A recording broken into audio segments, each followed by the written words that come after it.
We live. Going. Oh, we're live right now.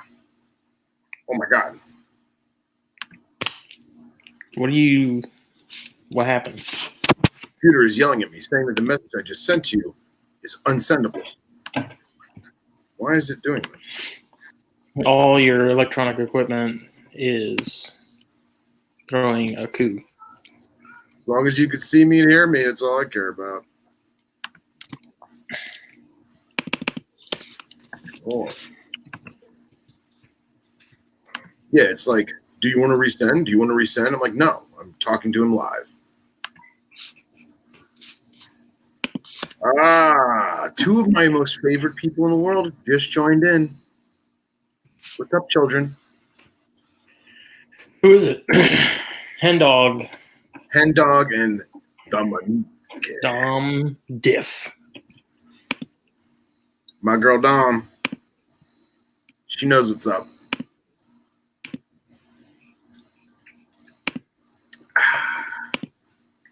Dom, what are we drinking tonight? Let me rephrase that. What are you drinking tonight?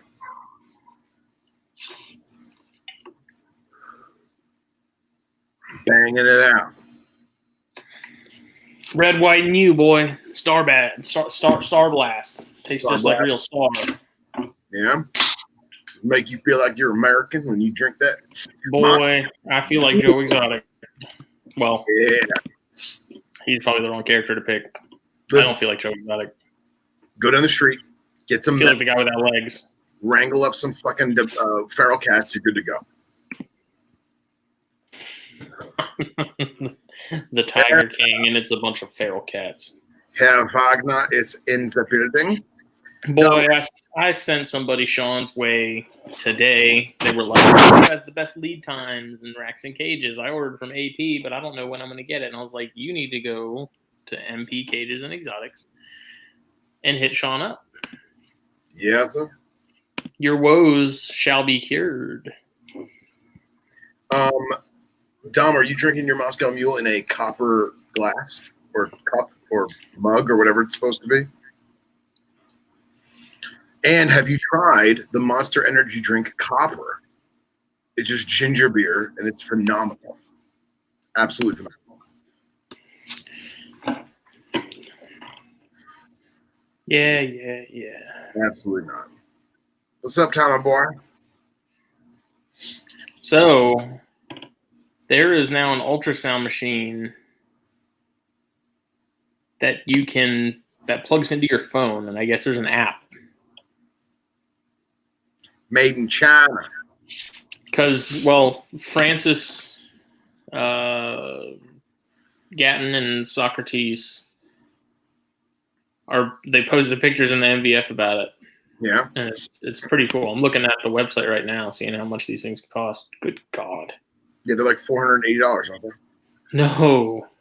More than that? The unit itself is $2,000. Oh, really? The one I was looking at was like $480 for just the device, and then you had to pay for the software. I think the software was like $150.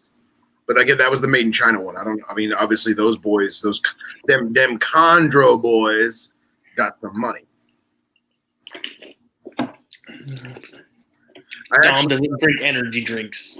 Well, yeah, but Wagner. Everybody loves to bang. Everybody does love to bang. Sean, you definitely need to go get the copper one if you like ginger beer. It is exquisite. It is ginger beer energy drink, and I love it. What's funny is I didn't know this, but that guy Socrates, he lives by me, and I didn't even know that until I went to Hogstad's birthday party at a bowling alley, and he was there, and I was like, oh shit. So what are we smoking tonight? Jumping right into it. Olancho 2005 Reserva Ramon Bueso. That's a big stick, boy. It's thin, but it's long. It is very. Never had it. I had a buddy who bought some stuff off Cigar Bit. He's a regular at the shop, and so we've been kind of trading some stuff back and forth. Like I get in some stuff, so I give him a few over the stuff I got. He gives me some of the stuff he got. So this is one of the ones he gave me today. He hasn't smoked it yet, he said. Nice. But he wanted my amateur opinion, and I said, I shall give it to you. It is a behemoth. It's probably all of 8 inches long, and it's probably a 48 ring gauge, 46 maybe.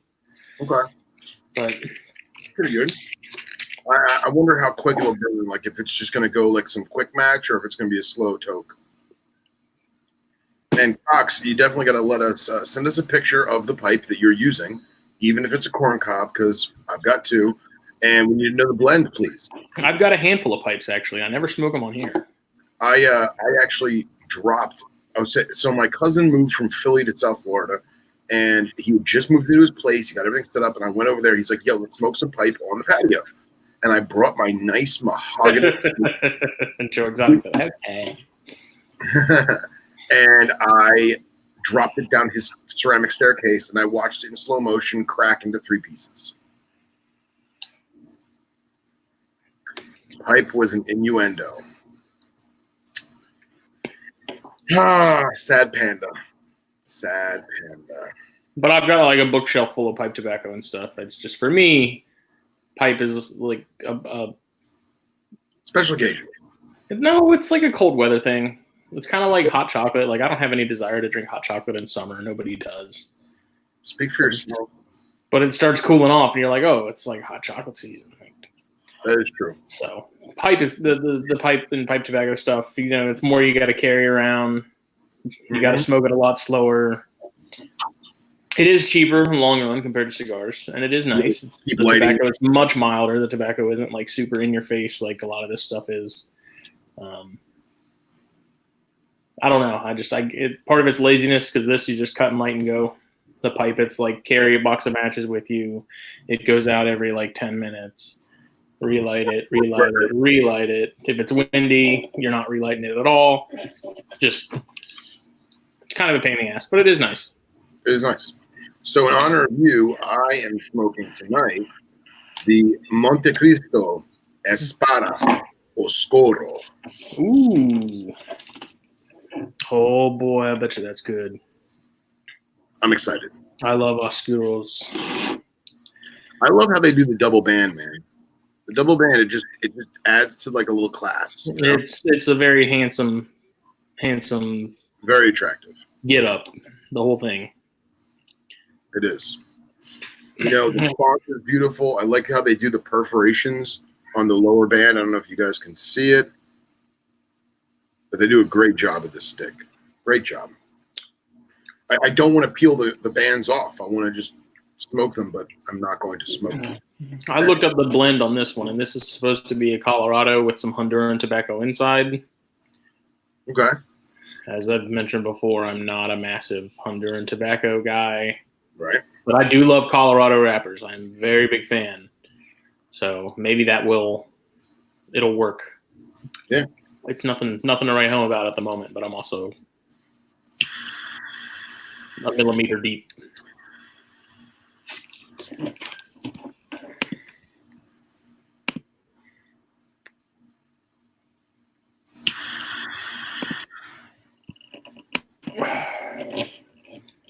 Yeah, I was texting with David not that long ago. I try to check in with him periodically. Right. See how he's doing. We traded chondros, and he ended up moving. And that chondro from me, for whatever reason, died. He's not sure what the deal was. This is like 9 months after the trade has happened, but I told him when he texted me, he's like, he didn't want to tell me. He's like, I'm really bummed about it now. I was kind of embarrassed. I was like, dude, it's fine. Next clutch, sending you a replacement. Because he's solid. He's a good guy. You know, he's a great guy. Like, I know it's not from like some error on his part or whatever. Like, shit happens. So I told him, I was like, as soon as I have another clutch that's ready to go, I'll let you know, and I'll get you something. You know. Because I don't do it for the money. I do it because it's fun, and I like hooking up the homies. Of course. And you know that he can obviously take care of his shit. So, you know, it's not – I mean, it's an unforeseen thing, you know? Who knows what happened? You know, it could have been born with a birth defect, and it took that long for it to kick in, you know? Who knows? Yeah, I mean, I think it was just the stress from the moving and stuff like that. And I'm sure temperatures were kind of all over the place, and it just it didn't work out. So the weather we've been having, it's hot, it's cold, it's hot, it's cold. Who the hell knows? The Neo I have from him is doing really good, though. It's actually starting to turn. Like, it's starting to look like a brown banana. Like, nice. At first, it started out with sort of just some peppering of the brown, and now it's just like the brown's just kind of really creeping in. So, excellent. Anxious to see how it turns out. The pairing was awesome. I'm pretty excited about what it's got going on. So, good. Just to dive back into smokes for a minute, I was watching a Instagram video today, and who was it that was doing it? It was the spokesperson for a brand, and he's bald with glasses, maybe late 30s, early 40s. I can't remember the goddamn brand. But anyway, he was talking about people getting into cigars and little things that you pick up over time in terms of like the way that you cut your stick or the way that you light it. Do you toast it? Do you not toast it? Are you strictly a torch guy, or do you use other methods? All the normal crap that most of us only think about in the beginning, right? mm-hmm. But one thing that caught my eye is he talked about you'll develop your own way of holding a cigar, and it usually it modifies itself or it evolves the more you smoke. Like subconsciously, yeah. Yeah, subconsciously. Whether it's because you're noticing other people and how they hold their sticks, or just you become more comfortable however you do it. But one of the things he said was you'll notice the more you smoke, you'll hold it head up. And I thought about that, and I thought about how I hold my cigars, and I kind of change how I do it. It depends on like what I'm doing. You know what I mean? But is he head? Does he mean the lit end or the cut end? That's the foot. So foot. The light you end is the foot, and then this is the cap. So him saying, the cap, right? So him saying head up, he's referring to holding it like this. Yeah. But I don't think I think about it. I mean, I've been smoking cigars 20 years. I don't think I ever held a cigar like this ever. I don't know. I hold mine like that all the time, but it's mostly because I'm. Yeah, but I don't hold it like this. I hold like it a freaking drumstick, dude. like a pencil. Yeah. Yeah, I mean, it's usually that way, but I don't know. I mean, this isn't consequential bullshit, but I figured cigar talk, I should bring it up. I thought about it a lot today when I had 30 seconds to actually think about something besides work. So. This is not bad. I'm getting the Honduran flavors, the dirty Honduran tobacco. Yeah. It's a cigar. It's a cigar. It could change. I mean, that's the thing. You have like complex cigars, and then you have very like straightforward cigars in terms of complexity, and the sense like complex in the fact that okay, the first third it's going to taste like you'll get notes of like the Leaf by Oscar, that's Sumatra. Yeah. Like that first third, you get like a white pepper. Yes. Second third, you get like a citrusy sort of orange sort of note. Yeah. And then the last bit is like milk chocolate. Yeah. It's very odd, but I didn't really notice it until I read about it, which is kind of my issue. What's up, Copney? With kind of cigar reviews overall is like, if you're not looking for it and then someone tells you to be looking for it, you're going to find it. Mm-hmm. It's like a confirmation bias kind of thing. Sure. Like if I tell you, I'm going to give you this smoke and you're going to taste X, Y, and Z. It's going to be very grassy. You're going to taste chocolate. You're going to taste this. You're going to be looking for that while you're smoking and be like, yeah, it's there. I could give you like tell you that and know that it doesn't taste anything like any of those things, and you'll still come back and be like, yeah, it tastes just like that. Yeah. Now, how many times have you been told, whether it's a stick you've smoked before or you're trying something for the new time, or the first time, for the new time, for the first time, and they say, oh yeah, you're gonna get a hint of this and a splash of that, and then you see that, or you smell that, you taste that.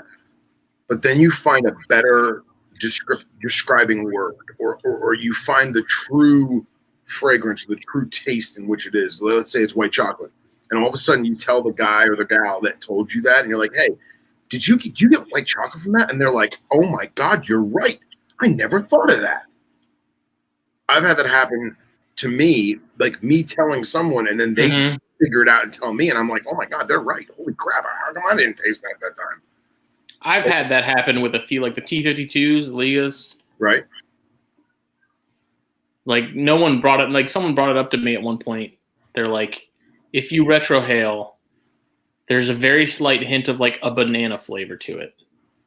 I've never retroheld a T52. I've only And smoked a handful of them. which is odd because it's a Habano, so it's meant to be like spicy, fairly Mhm. complex, like Yeah. pretty upfront. And it totally does. Like, but at the same time, it's just like with a lot of cigars. If you're not retrohaling it and you're just puffing on it and not paying attention to it, you're not going to get any of the flavors out of it. Everyone's palate's different. So one person may say it tastes like cedar, might have a hint of like leather, or some other off the wall flavor. I don't get a lot of those nuanced flavors. Like I can pick up like cedar, like an oak, sort of woodsy, earthy, like sort of the major flavor profiles that you get. Like some people have super palates and they can taste all those crazy ass descriptions they have in the reviews and stuff. Or they say they can. Or they say they can. And yeah, like Cox was saying, like it's the same way with bourbon. You know, people are like, oh, it tastes like I taste a hint of jackfruit. Like, Okay. what? In your bourbon. Okay. All right. Sure. So, but I come to find a lot of guys really don't. They're like me. Like I base my cigar recommendations on if I think it's good and if I think it's worth the money. Like, is it worth? Was it worth smoking again? And then was it worth smoking a third time? Right. Because all the new stuff we get, I have like a 3-strike rule. Like I smoke it when it first comes in. Mm-hmm. If I'm not a fan of it, I'll leave it. I'll let them sit and kind of rest in the humidor for a couple weeks. Then I'll circle back around to it and try it again. Mm-hmm. And then if I don't like it a third time, which usually at that point I'm kind of like really gun shy about trying it again, I'll leave them there for like 6 months to a year and then try it again. But like the Rocky 55, I don't know if you've seen that one. It's the one with like the dark maroon band. Mm-hmm. Horrible. That did not pass the test at all. Really? Yeah, I could not get a draw out of it, out of any of them. Yeah. They all burned super fucked up, which is mostly that size, that Perfecto that has that little tiny like nipple on the end. Yes. If I have a cigar with that, I cut that off because it doesn't matter what brand it is, doesn't matter who it came from, what it is, like the blend, shape, size, any of that stuff. If it has it on there, it's gonna burn jacked up like every time. And I can never get it to burn right, so I just cut that little bit off, and I move on because it's just a pain. Yeah. Jesus. I put my ears. Sorry if it's doing that. I don't know why it's doing that. I put Do Not Disturb on, and it's still pinging. Sorry about that. Hold on. Do Not Disturb on. My computer's doing all kinds of funky stuff. So.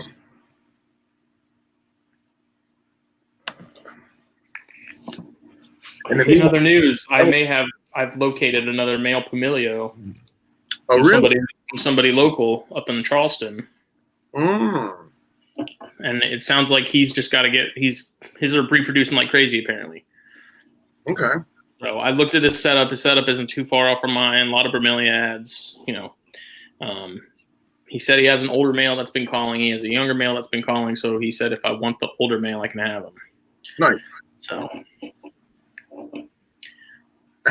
So the guy who's pinging me, that's Sean White right there. The snowboarder? What's that? Yeah, the snowboarder. Exactly. X Games. Mm-hmm. Excellent. Thank you very much, Sean. Sean's actually a cigar smoker who, unfortunately, he doesn't get out enough to enjoy them.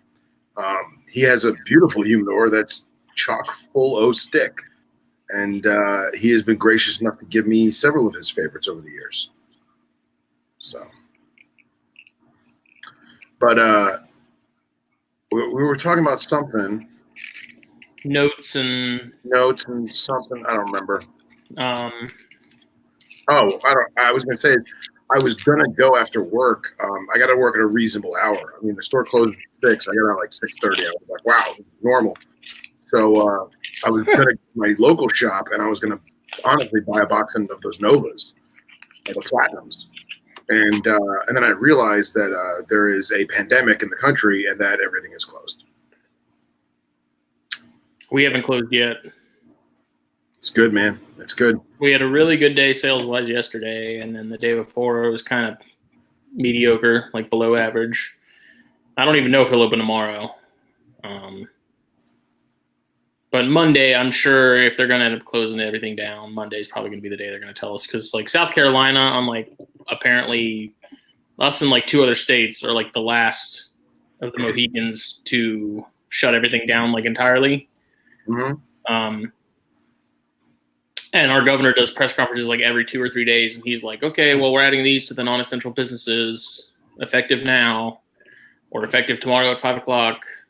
And so then they keep adding, and eventually I feel like they're just gonna be like, hey, we're just gonna turn it, like, everything close up. And it's like, why didn't you just do that from the beginning? Right. Why did we drag this out? Right.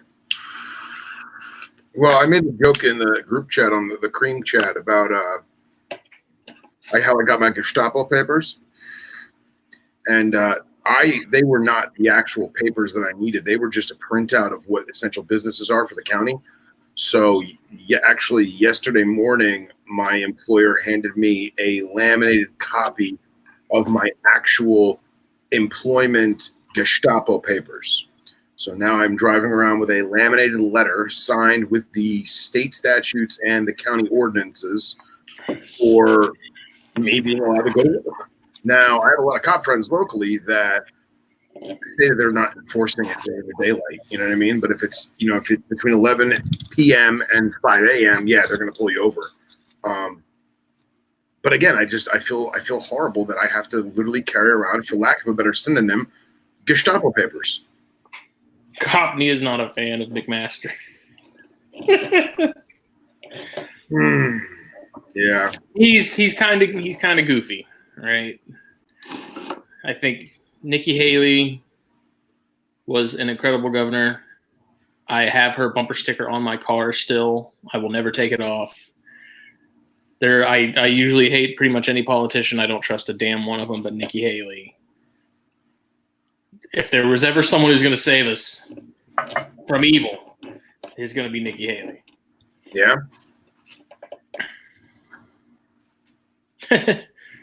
Nice. There you go, Thomas. But McMaster's, he just seems like he's kind of in another dimension. You know, these reporters, I was watching the press conference they did yesterday, and the reporters were just like grilling him, and he just kind of was like coming up with the best non-answers he could give him at the time. And I don't know, it's one of those things where he's like, what do you doctors say we should do? And they're like, close up hair salons. Okay, y'all, we're going to close up hair salons. We're going to close up beaches. What about Walmarts and stuff? We're going to keep those open. And don't worry, hair salon in the Walmart. 3 days later, scientists, what should we do? Close everything up. Well, we don't want to do that yet.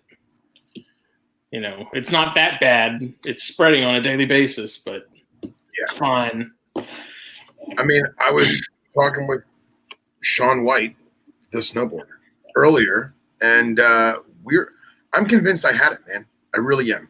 I'm convinced I had it. I'm sure I've probably said this 5 times on this friggin' show, but I got sick the first week in December, and I thought it was my annual, post-nasal drip, December cold. I went to the doctor. Doctor's like, you don't have anything. You're fine. You don't even have bronchitis. Just, deal with it. Take some Sudafed. Then I went to Las Vegas for a convention, and and not that racist, but every single Asian that I came across had a SARS mask on, and I just honestly assumed it was cultural. I did. I just assumed it was a precautionary cultural thing. And then I was sick.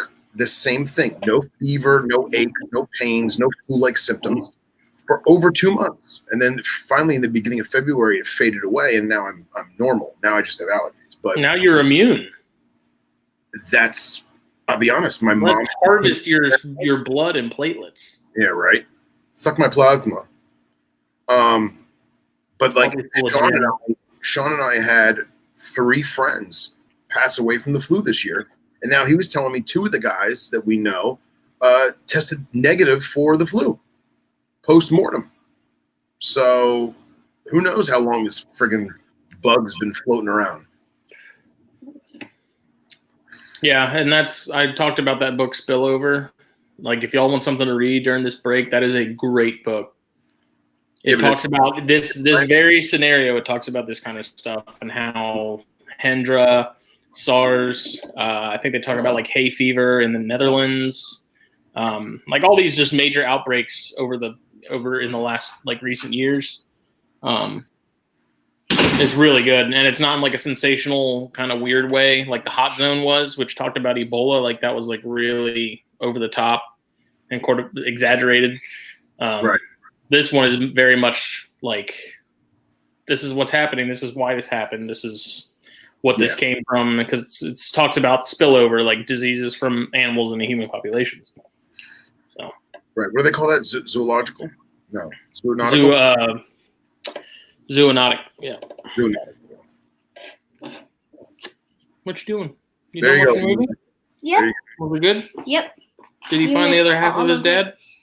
Yep. But then the skinnier guy didn't get to meet his dad. Why? Because he was stuck somewhere. Okay. What movie was it? I also painted my nails. What was that movie? Onward.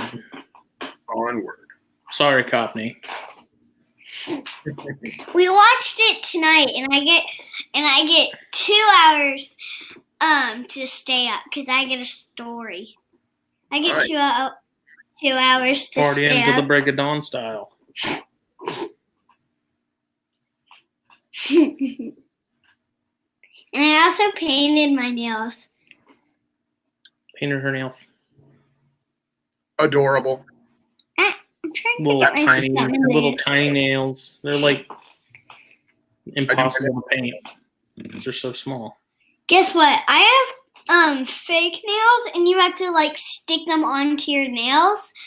And they're so tiny they can't even fit my nails. You're gonna have to press down on them to make them fit on my nails. Probably should wait till you're a little older and they'll fit better. What's up, Marie Mark? What are you doing? I don't know. Climbing on me like a jungle gym. Monkey child. Daddy won't even let me get on his back. It's because he's so tall that if you fell, you would break. Well, because I'm not that light anymore. You're not that light anymore. Oh, okay. A couple years ago, you were a feather. And in a couple more years, you'll never admit that. It's cold in here. All right. I'm going inside. Okay. Okay. Bye-bye.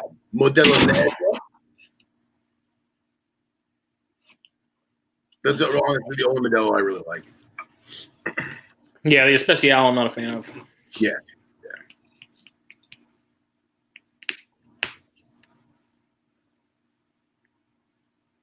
Crack?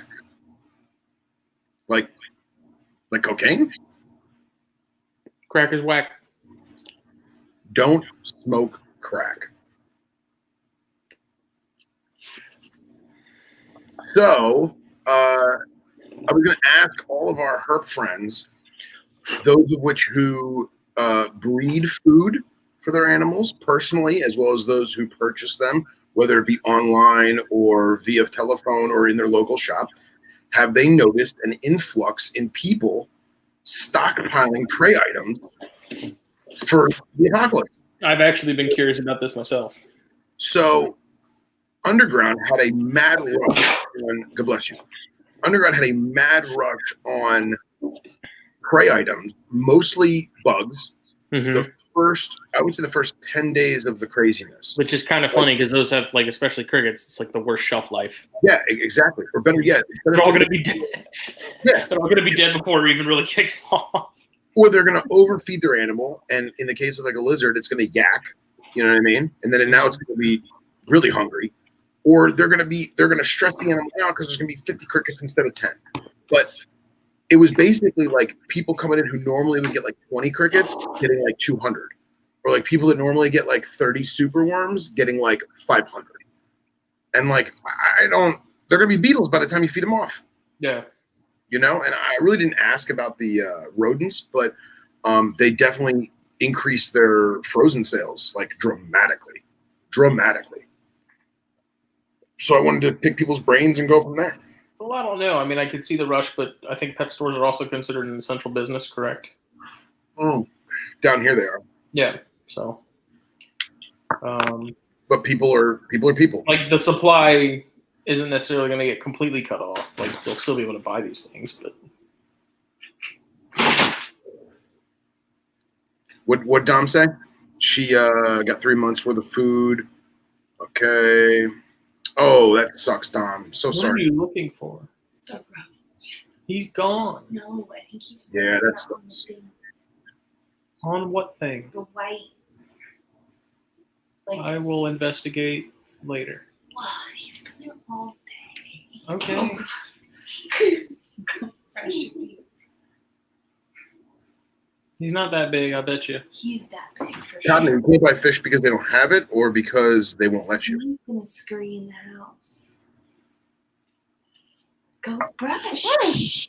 Don't run with the toothbrush in your mouth. Oh, there it is. Hey, Sid, what's up, girl? I'm kidding. I don't see it. My girl. They won't let you buy fish, Copy. That's peculiar. Funny, because I went to the grocery store, Publix, the other day, and that store never smells like fish, ever. And I wasn't even near the fish section, and the place stunk. And I went over there, and they had, I guess, just wheeled out like everything they had to just get rid of it, and sell it quick. And I was shocked at the odor. Oof, it was rough. And Copney, with your frozen fish, I've been meaning to ask some of my other snakes that fish people, like, do you ever do silver sides? Because I've found that there's been some friends of mine that did. There's been friends of mine that did their own like at-home testing of the silver sides, and they are so packed full of sodium that it has actually led to the death of animals. No. So, Did you leave your clothes? Please. everything okay over there?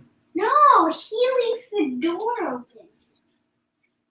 You You leave the door open. no, I don't. Can y'all have this debate inside? Oh God. Katie's like on the hunt for this, apparently this super roach that's living in the garage that she's terrified of, but she insists on looking for it. They make motels for that.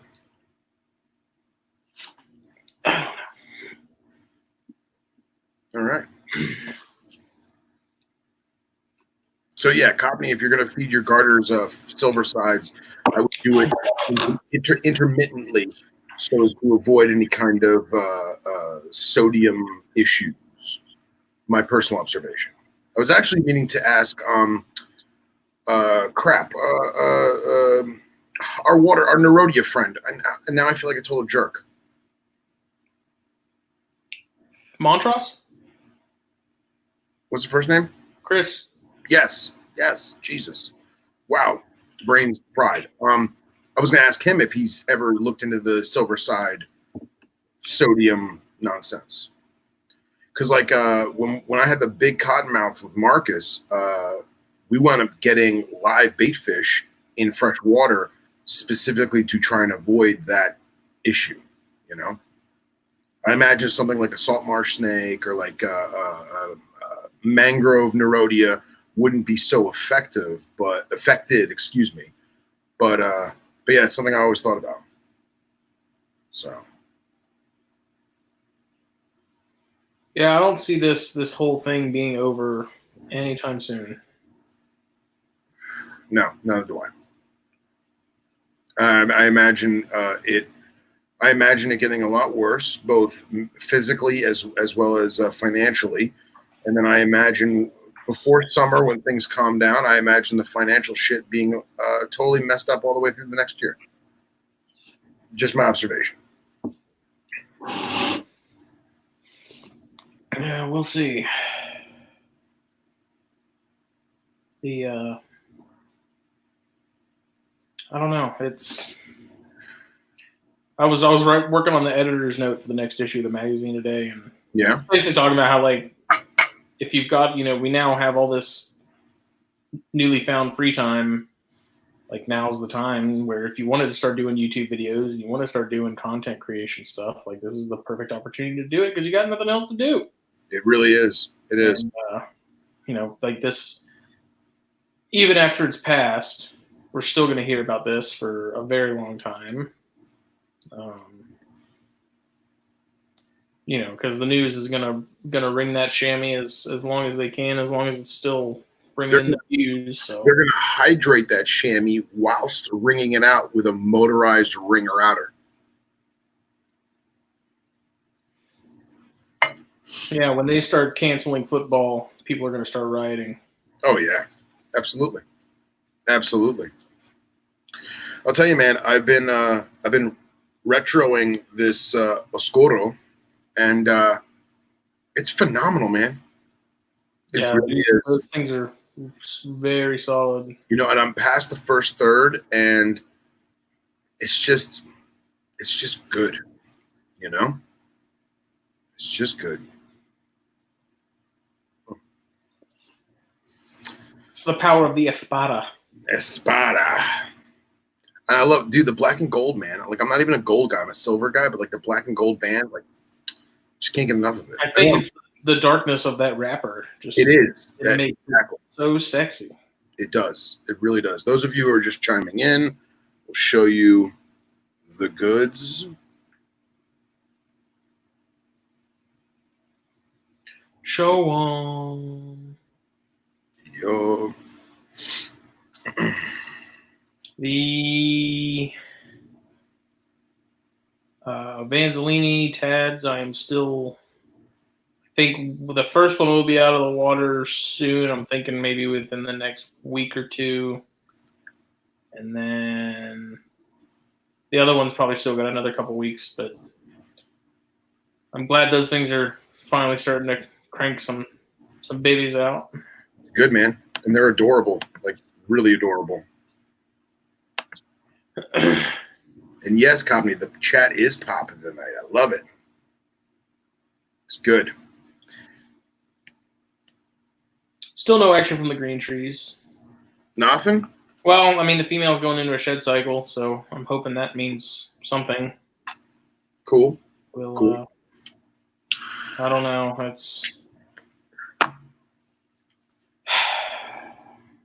They're a mystery. They are. Unto themselves, they are a mystery. One of the guys over the farm checked the cobra eggs, and they look good.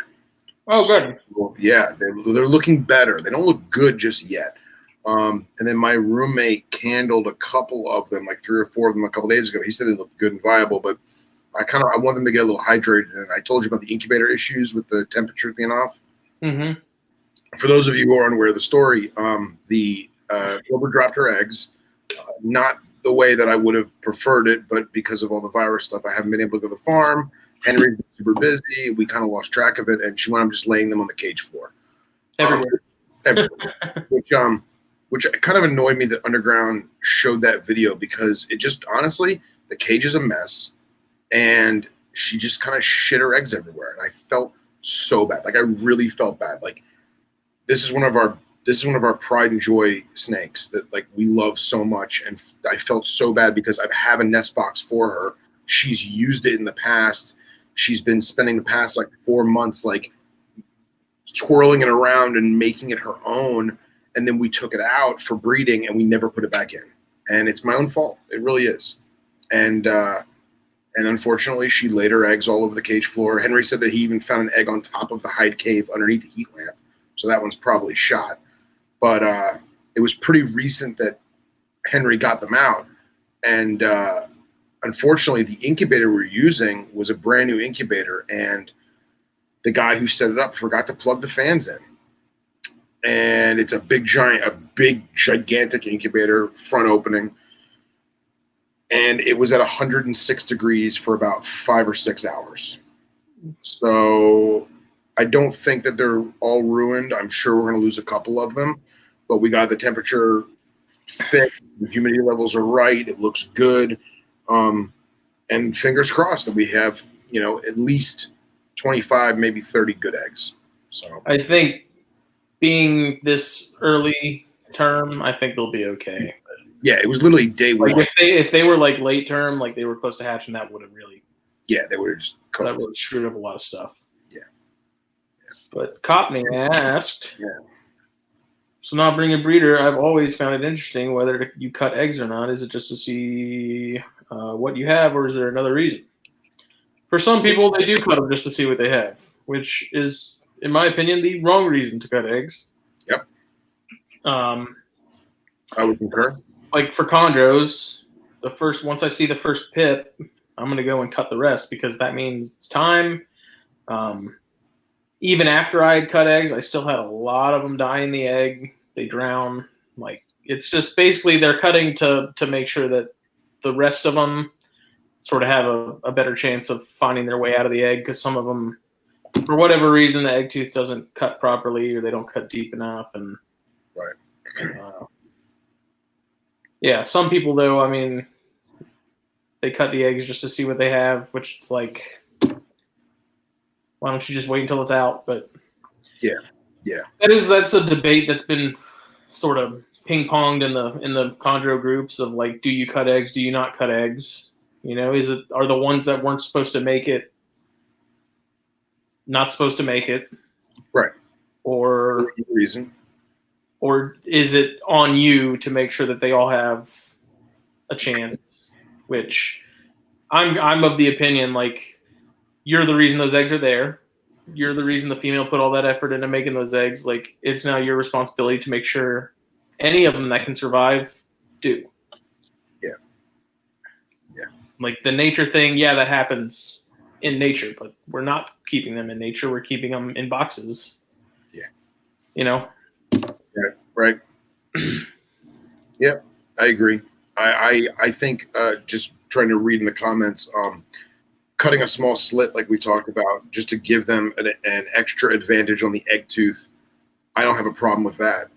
I have a problem where before any of them pip on their own, they just cut open the whole like section of the egg and peel it open. They're like, oh, that's a spider. Oh, that's a Lucy. Oh, that's a piebald. Not to use those morphs.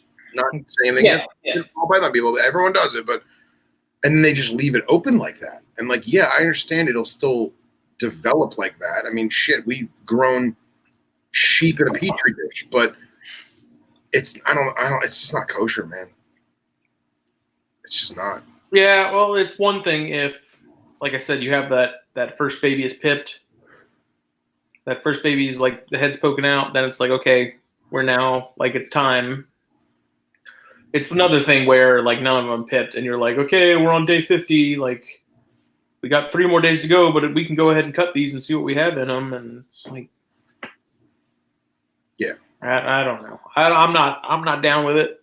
Yeah, I'm down with it for the sake of making sure all the animals have the best possibility to survive. Because the ones that really aren't supposed to make it are going to be the ones that make it out of the egg. They're a pain to feed. Like those ones, it's truly just not meant to be. But to be like, well, this one didn't come out of the egg, didn't make it out. Maybe it was, too warm or not humid enough. So it's like, oh, well, that one just wasn't supposed to make it. It's like, well, maybe it was. You just didn't have your parameters right in the incubator box. That one was at the bottom of the stack or something. Right. It's just if it's time, cut them and leave them. I don't cut them and then like open up half the egg and be like, ooh.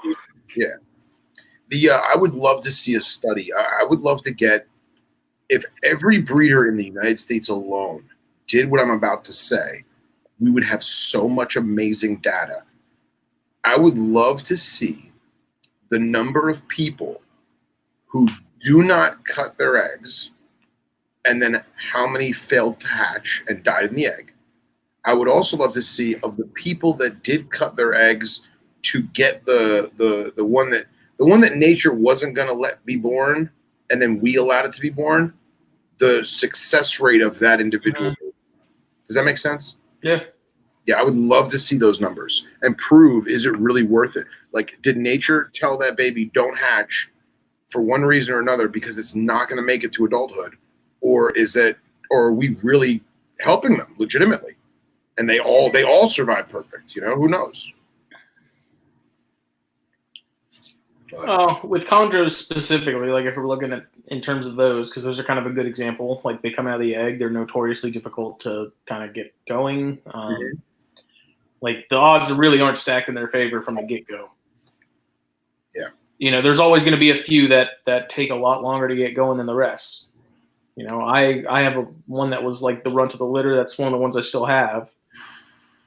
And that one's rock solid now. That one doesn't refuse a meal. Nice. It's like caught up to the rest of them in terms of size. But then there's a lot of chondro guys that kind of wonder, the ones that were non-feeders to begin with, that were bad feeders, that were runty, that were small, like they don't want to breed that and create more of it.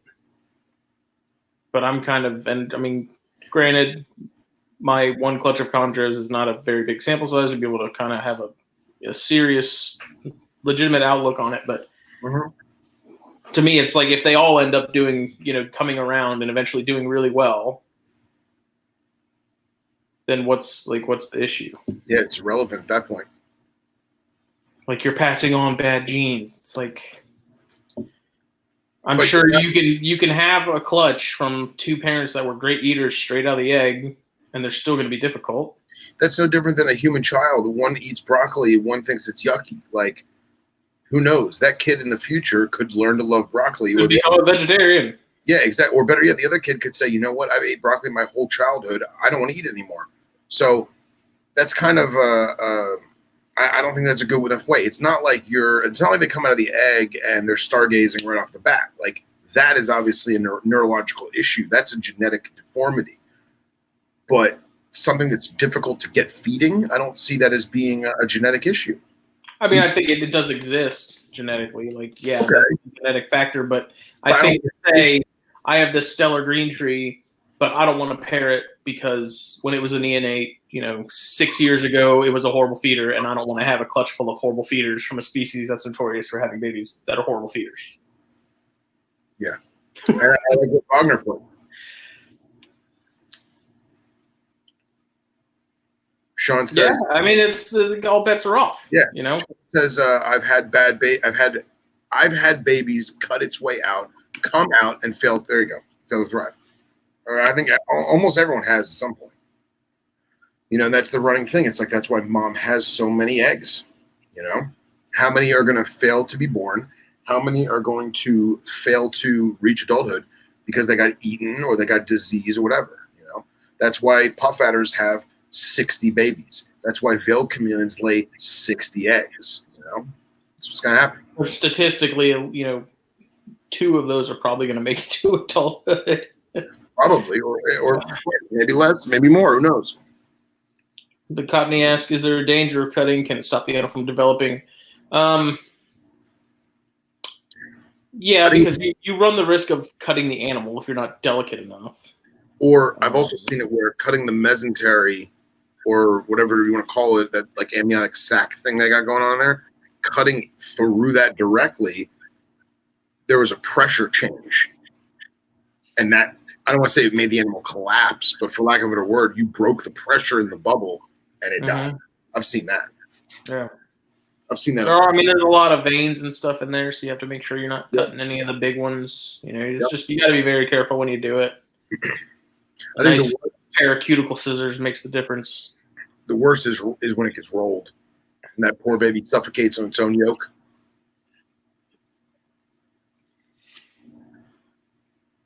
But I think it is interesting how we went from talking about people panic buying feeders to pipping eggs.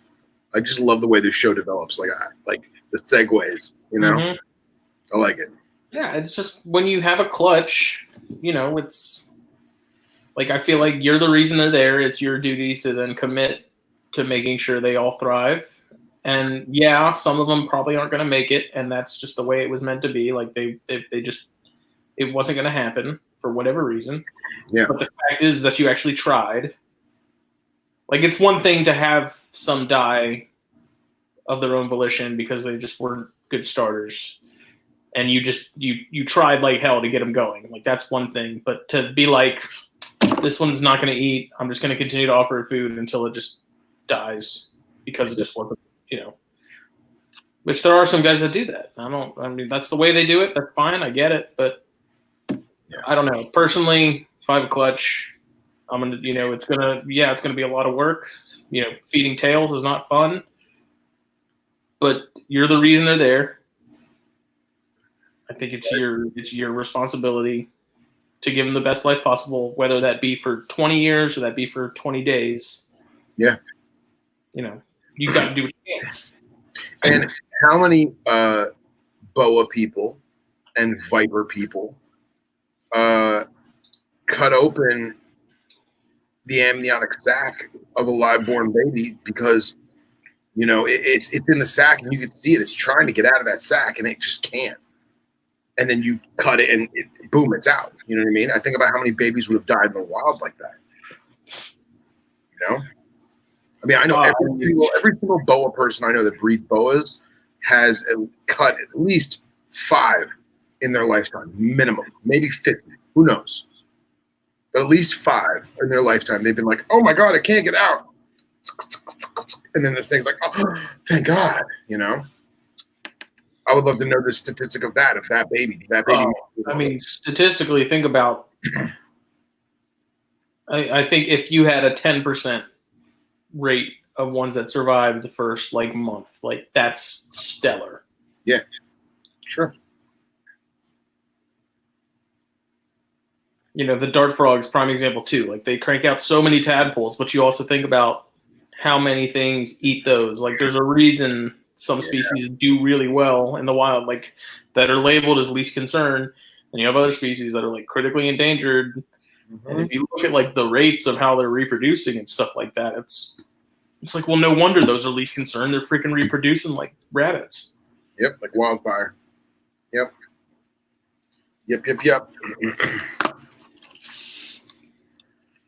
Oh man, I don't know. I have geckos that have to get paired up, and I'm at the point with all this work and COVID, and I'm just I don't even know what I want to do with this season. I just don't. I want to do it just to do it, but then I'm like, do I really want to do it?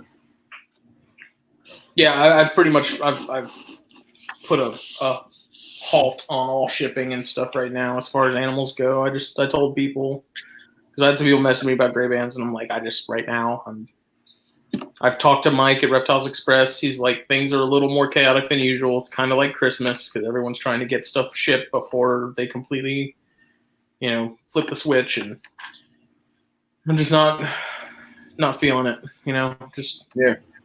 I don't blame you.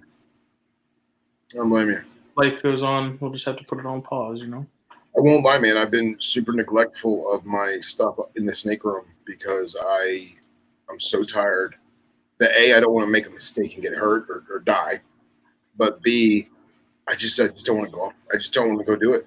And I know that sounds horrible. It's super neglectful, but their water dishes are fine. They ate last week. They can sit in the poo. I don't care. Sorry, just being honest. I'm pretty sure they don't care either. Yeah, I'm pretty sure they don't care either. So,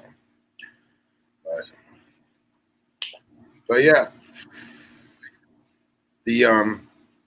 I've got 1, 2, 3, 4 geckos that I'm definitely going to pair. Maybe 2 other pairs that I'm indecisive about, and then everything else is not pairable. Mm-hmm. My squams, I'm convinced they're both girls, and I tried to do a cotton head this year, and I'm convinced that they're both boys. And I never probed them because the people that I got them from were like, "Oh no, it's this and this," and I'm like, "All right, cool." And I'm an idiot. I should have probed them, and that's why I sent you that picture of that cottonmouth tail, the shed. Yeah. Yeah, I think I think they're both boys, and that's it, man. I got nothing else ready. I got one girdle tail lizard that I hope she drops this month. She dropped last March. She gave me 4 babies. Only one didn't make it. The other 3 are champion. They're great looking. And I thought she was gravid, and then she kind of slimmed out a little bit. But this is the month, and she's fat as hell. So I'm hoping. But her boyfriend died last month. So I'm really, really hoping, because I have another male at my parents' house that I've actually watched. I have a pair there. I've watched them copulate, but I've never gotten anything out of them. So I'm wondering if I should just, now that I have the one rogue female on her own, bring that other pair in back to my house and cross my fingers and see if I can, maybe he gets lucky with this one that I've had, this proven one. Who knows? Yeah, this is the extent of the excitement going on with the green trees. She's on one side, he's on the other. Oh, yeah, look at that. Yeah. And then the Brettles is down there cruising. Huh? Right. I said, not tonight, dear. Yeah, she's in shed. I'm hoping that means something. But who knows? Feet are dirty. Oh, I'm sure they are. Yeah, you're right, Cox. I actually thought of that. I thought about just skipping it, because 3 of the female cinctus that I had last year each one gave me a clutch that was good, and I messed it up. And then I got 3 clutches of infertiles because it'd been long after the male was in there. And it's probably better that I give them a year off, you know? I'm not in the business of selling geckos. I'm just doing it because I love little bastards. So, what a freak!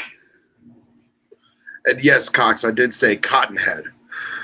For those of you who are unaware, a cottonhead is a naturally occurring intergrade between either a Florida locality, or excuse me, a Florida subspecies cottonmouth, an eastern subspecies cottonmouth, and a southern copperhead. It's a hybrid. It's a naturally occurring hybrid. So they look really cool, but they also have exactly like you would think it would. It looks like a cross between. So it looks exactly like you think it would. It looks like a cottonmouth and a copperhead had a baby. Yeah, I'm actually going to see if I can find one on the Googles. Cotton head. It pops right up. Cottonhead snake. No, I don't want cotton mouth. I think coppermouth would have been a cooler name for it. But. If their mouth was copper. Yeah, none of these are hybrid pictures. These are all just normal snakes. All right, hold on. Let me try and do this the correct way. Da-da-da-da.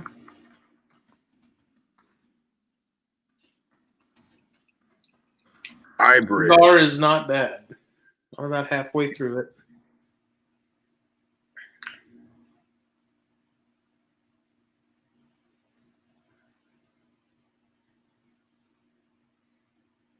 Man, there is no good pictures on Google at all. Boo, Google. Yeah, boo, Google. I found a picture of a southern copperhead copulating with a game break. That was kind of interesting. Be eager to see what that turned out to. Yeah, this is pretty poopy. I will make sure that I find an adequate picture for our next episode, because I am not having any kind of luck right now. Oh, well. Unacceptable. Yeah. And yeah, Cox, I remember Burke talking about how he takes the year off and was 12 for 12. So, yeah.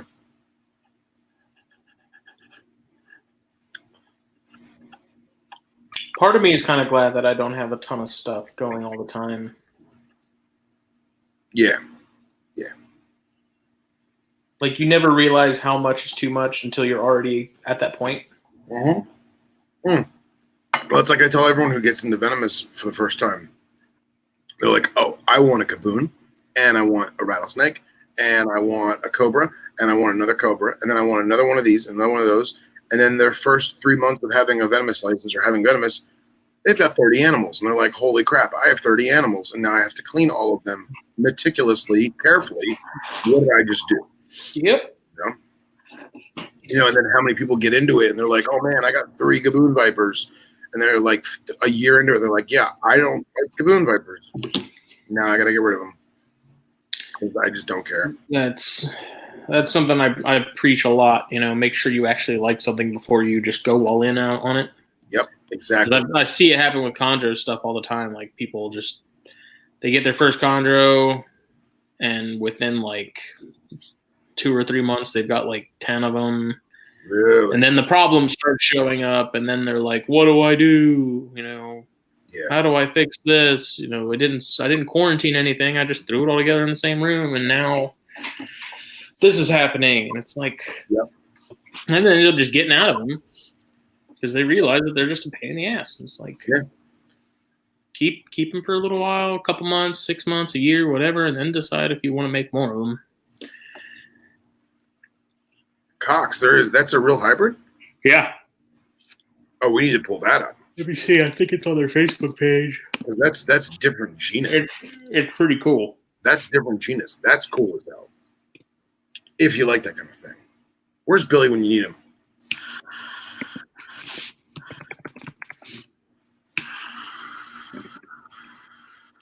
There's a giant mosquito on my keyboard.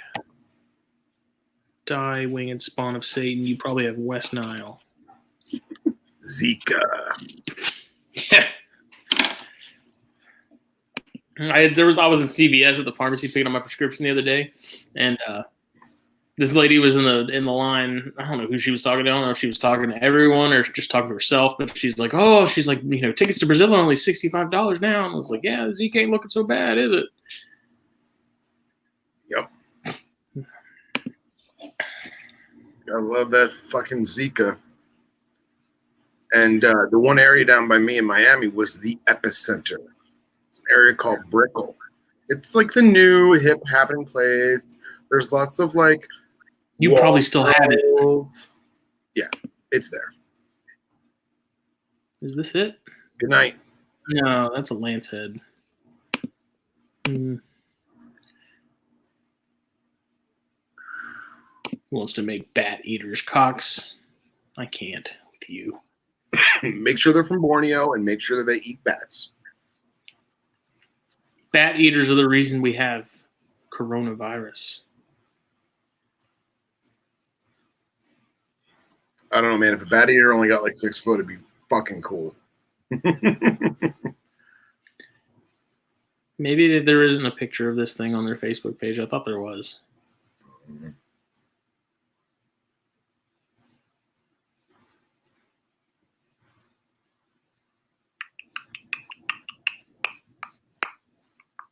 And Mike, I do you like the way that Florida does hots because you're not in Florida. If you were in Florida, it would be, and you were just getting into it and you were getting your hours, you would hate it and you would realize of what a shit show it is and how it's fucking stupid. And here's the best part is the test that he was talking about for 500 hours, we used to not tell people about that because it's a cop out. It is nothing against cops, but it is a cheat. And people who are unworthy or not ready to have a license can Anakin Skywalker their way right into having a permit. And that's not good. Anakin Skywalker. It's funny you mentioned that. I was watching that movie when I was at work earlier. Yeah. It's so bad. Yeah, we have I know 2 Anakin Skywalkers with my tutelage, and one of them realized the error of his ways and basically apologized and realized that he blacklisted himself from his friends and he made a mistake. And he slowed down and he went back to basics and he's a very good handler. And then I had another one who's just a dirtbag, and now he's going to fuck it up for the rest of us.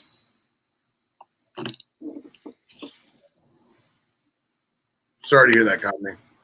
Phil, I've talked to you about that clown, Phil. Oh yeah. I remember the guy now. If I wanted to see a clown, I'd just go to the rodeo. Yeah, I remember that guy now. Yep.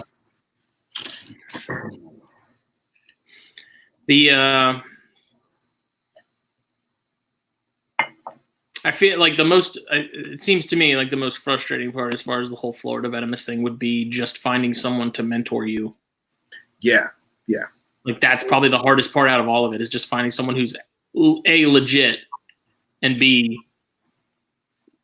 like is actually going to take you on. Yeah, I feel bad. I have a kid named, I'm assuming he's a kid. I assume he's younger than me, but I'm pretty sure his name's Dylan. And he hit me up on Facebook. He found me through the Venomous Mentor page on Facebook. And he inquired to a couple other people. And they were all like, hey, I'm full up. Sorry. And then I had to do it to him too. And he's like, well, hey, let's grab a cup of coffee and we can talk about it. And he very much wants to get in. And I've been backburnering him because I don't have the space right now. And I'm extremely reluctant to bring anyone to my home.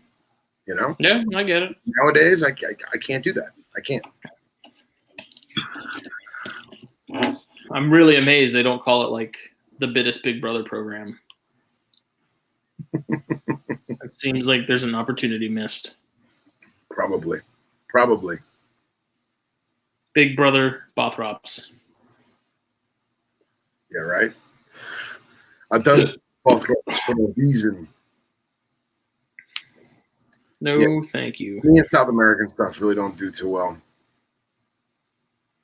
I dated too many of their women. Mail order brides? No, there's plenty of them here. Yep. It's those fiery Latina women, man. It's rough, man. It's rough. I know. I have a couple friends that married. Don't cross them. Yeah, right. I have a couple friends that married them, and they did all right. But me, I haven't had the best of luck with them. But could be me. We'll never know.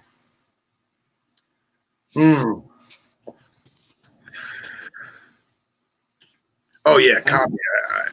I always talk about the one time I vended South Carolina or vended Columbia show, and I turned down the mom with the 12-year-old son, little blonde kid, mommy, I want the albino cobra. And I said, ma'am, this snake is not for your child.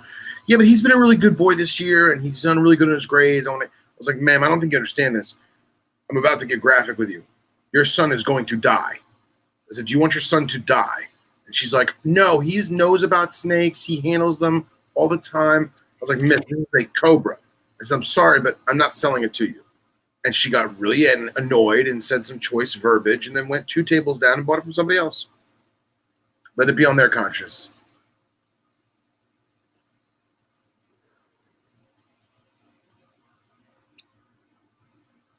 Education through elapids. Yeah, we don't start with elapids, Cox. We don't. Yeah, this guy Copy's talking about that's down here. Yeah, he's the one that has those pair of perps for $1,000. Or he did. Apparently they're sold. Yeah, he probably sold them for $350 and doesn't want to tell anybody. Or he sold out of speculated caimans. Oh, really? And dwarf caiman crocs. Are the speculated caimans? They look like blacks, but they think they're speckleds. They speculate. Oh God, we're fucking snobs. I love it. I don't think it's all that snobbish. If you're going to be selling something, no, yeah, don't get that. Yeah, know what it's freaking called. Fix your autocorrect. Just because Wagner put anteaters, we knew he meant bat eaters, but this is live. He can't correct it. I get it. Did he put anteaters? It was an accident. Autocorrect. He's like, I bred anteaters in, what was it, 2008? That's when you breed children's pythons to ball python. Wait, what? Or to a retic. Antaresia to a retic is an anteater. Oh, yeah, anteater. That'd be cool. I'd pay for that. That would only get like 6 foot, right? It wouldn't know if it was supposed to stay small or get huge. Yeah, you just get the most diesel male Antaresia, or no, you would do the most diesel female Antaresia with just a prepubescent male retic. Just let him go to town. Yeah, it's got like one sperm cell in its body and it's ready to use it. Yep. Just like Jake at that age. Yep. Just like Jake. He's not watching, so we could break his balls. Yep. It's the price he pays. What's that? So that's the price he pays. Oh, that is the price he pays, yes. For being a punk. Being a punk. Cox, you can do it, man. You can be the first guy to breed anteaters. You could. The legend of the anteater. Mm-hmm.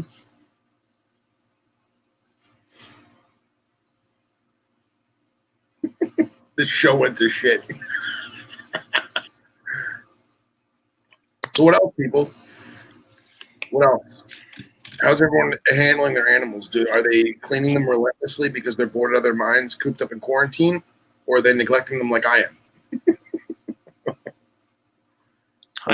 I'll probably clean mine Monday. Yeah. I've been working. I get home at like 8 or 9 o'clock, and I'm hanging out. I'll clean everything on my day off once a week, which is what a normal schedule is for everybody else. So. Yeah. Nice. There you go. So Wagner's going to bite the bullet for us. He's going to make the anteater, and Dom is actually taking care of our animals. Good for her. Unlike me. I'll tell you, I've been unable to get paper towels, and I have some at work that I'm probably going to steal. So my carpets are all on paper towels, and they are starting to actually get funky. So I'm probably going to have to steal some from work on Monday because I kind of feel bad for the carpets. And I was like, man, should I just put them on substrate? And I'm like, no. I'm just going to get more paper towels. Dom, you and me both. Nice. I put a little blush on for tonight. Can you guys tell? No. There you go. Don't get all dolled up for me there, Phil. I know. I'm this close to shaving the beard, bald, and just keeping the stash. Bring it back. So many people, so many dudes I know in like the gun industry, they're all a little paranoid. And they're like, listen, man, you got to bring back the porn stash because you can't wear a respirator with a beard. You can't wear a gas mask with a beard. And I'm like, they've got a point. They've got a point. And then I realized I'm not a prepper and I don't care. If it's my time, it's my time. Yeah. That is the only thing that stopped me from like being a firefighter though, or something. Oh yeah. Shaving. I like the beard, man. I don't know. Part of me wants to just do the porno stash, just to kind of do a muck fire, clear the field for new growth. Controlled burn. Yeah, controlled burn, exactly. Yeah. Totally, dude, Sean. Phil, you should do that. Come on. I wish it connected. It doesn't connect. You put some like growth hormone or something. Yeah, just Rogaine my neck. Paint it. Rogaine my neck down to my chest. I forgot Sean was still watching. He sent me text messages about nonsense. I was ignoring him. Like, I'll text him later. He's fucking watching. Oh, man. Now there's 2 Seans in the group. We got to fucking specify. White and Wagner. Weint und Wagner. So Wagner sent me a text this afternoon talking about cages and racks. And, dude, I'm so excited. I don't have. And you just can't hide it. I'm so excited I just can't hide it. And I think he's I think I have to go actually buy my tubs. I keep forgetting to buy the fucking tubs. If the predators haven't taken them all to store their toilet paper. Yeah, I don't think they're spending the money on Cambros. So that was smug. I'm sorry. I'm also kind of annoyed that I'm gonna do the tubs the way I'm gonna do them with like plants and stuff, because I know that Specialty Enclosure Designs makes specific Cambro rack, or not rack, yeah, like sits in the perches, right? And part of me wants to buy some from Brahms, but I don't know if that would take away from the aesthetics. But then at the same time, no one's going to see them except for me. So I don't know. You also don't have to worry about those rotting and molding. That is true. And I can hose them off and not worry about pathogens and parasites. That is true. It's true. I got dark frog feet. Getting LED lights put in from Sean. It's going to be awesome. And he is, I'm sure he won't mind that I'm mentioning this, he's working on a new interlocking system for... Yeah, he posted about it today. It is public knowledge. Well, there you go. Actually, I think I like that, come to think of it. Everything's a blur. I didn't even realize it was April until like this morning. I was like, oh God, it's the 4th? What happened? But yeah, I'm excited. I'm super stoked. Super stoked. And I figured if I don't get any animals to fill the rack anytime soon, I'll put some squams in there or something. And whatever. They'll enjoy it. So how far down on that stick are you? Last third. Oh, wow. So reasonable time. Reasonable time. We're at 1 hour and 16, so that's a good smoke.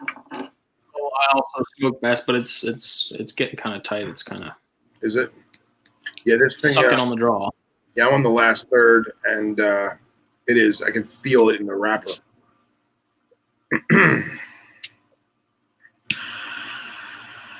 But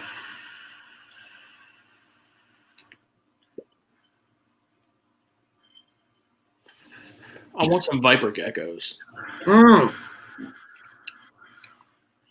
So my cousin, one who just moved down here, he's got a handful of lizards, and he really wants viper geckos. So this past Daytona, when you and I linked up, I was going to buy him like 2 or 3 of them. They are so expensive now. Are they really? Yeah. I mean, I remember them being a cheapy-deepy little gecko, and now they're like captive bred, really, really good looking. I mean, well worth the money, I'm sure. But I was just shocked at the evolution of their market value. I guess because no one's just whoring them in through a shipping crate anymore. They're actually breeding them. Yeah, it's I don't know. I mean, you know my fascination with things that are tiny. Yeah.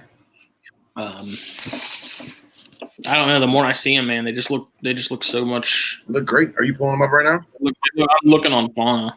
Here, I'll go on Google and I'll find some while you do that. What's funny is Nipper hit me up, I guess a day or so ago, asking about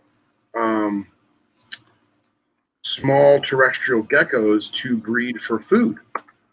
And we were talking about Pictus and binos, specifically the binos because of the parthenogenesis. Mm-hmm.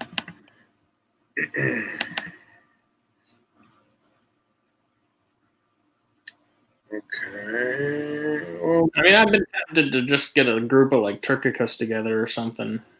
yeah. Not only just because they're cool and we have them around here, but like just breed those and sell them as feeders or something. Sure. Be a little vivarium together, something. Yeah. Desert-esque, kind of cool. Oh yeah. They're starting to slowly make their way around town. I have friends texting me all the time with pictures of one. They're like, I just found this in my house. I'm like, what part of town are you? I'm like, oh, that's the first time I've heard of them being there. Nice. They're, I mean, not nice, but you know what I mean. I mean, honestly, I think they're fairly benign. I don't really think they're that big of an issue. Like, they're nocturnal. The animals are diurnal. Yeah. They're not really competing. It's like the Asiatic house characters we have here. I mean, I got like 6 of them running around my head right now. Here, I just pulled I'm up not seeing John any. Frog. If you want to throw that up. Do they have the vipers? Yeah. Oh, Yeah. How friggin' cute is that little guy? how much are they? Are they selling them? Look at that little guy. Look at that little guy. Look at those They're eyes. cool, man. They're adorable. I really want an article on them. Oh my God, look at that. Look at that little nugget. How freaking cute is that? Awesome. I don't know. I guess I should probably go to like for sale, right? They're probably going to be way more expensive than a lot of other places, though. Yeah, They're probably usually getting pretty high. At least it gives you an idea. You're on like you're not on their like actual store. You're on their No. like care sheet section. It's like a completely different website. You're right. Available for sale. I never do this, so forgive me for being lackadaisical. Dom wants to know if you finally watched Tiger King. No. $100 and they're sold out. That's not horrible. No, that's not horrible at all. It's actually cheaper than what I was seeing in Daytona. And I'm pretty sure they had them in Daytona. Maybe they weren't. Maybe they were $100. I don't remember. Why haven't you watched Tiger King yet? Because I understand how entertaining it is. I get that. I understand that. It bothers me because I know that was supposed to be us. Maybe not you, maybe not me, but our community. It was supposed to be our community. And it bothers me that, I mean, granted, these guys are fucked up. These guys are like, wow. And the reason why they did the documentary on them and not us is because they're so fucking out there. But that it still paints that whole community in a poor light. You know what I mean? There are countless zoological institutions that are breeding and caring for big cats that are doing it the right way that are going to be looked at poorly now because of this documentary. And they get lumped in as collateral damage. And I don't like that. And like, I don't like how it was supposed to be our industry, man. They started the thing to do it on snakes. And you know damn well Crutchfield was like, oh man, I'm having this camera crew come by. Hey, Bob, bring that snow leopard. You know that's what happened. And then that snowballed. You know it. I don't know. And yes, Cox, I know all about fucking Carol. I've actually seen her in person and avoided her like the plague. I'm giving up on it. It's getting too gooey. It's just it's not drawing. Okay. I give it a solid B. B minus. Okay. Yeah, and I'm probably gonna watch it. I'm probably just gonna buckle down one day and watch it, but I don't know. It's just I don't know. I'm being that guy, and I'm sorry. Don't be that guy. Don't be James Lewis. Why? He feels the same way I do? He refuses to watch it. But for the same reasons that I do? I think he just refuses to watch it because it's out there. I mean, I guess some it could be considered a waste of time. I mean, entertainment is entertainment. You know what I mean? What's that? And yeah, Sean Wagner says it the best. I thought it was iced coffee. It supports them. It looked like that from the light. Are you drinking a mason jar full of cooking fat? How'd you know? Strong girl. Hey, what's up, girl? Hey. Is it really strong? That's really good. Okay, good. Wasting away What'd you make? in Margaritaville. Goodbye. What'd you make? Wait, don't go away. It's margaritas. Oh, okay.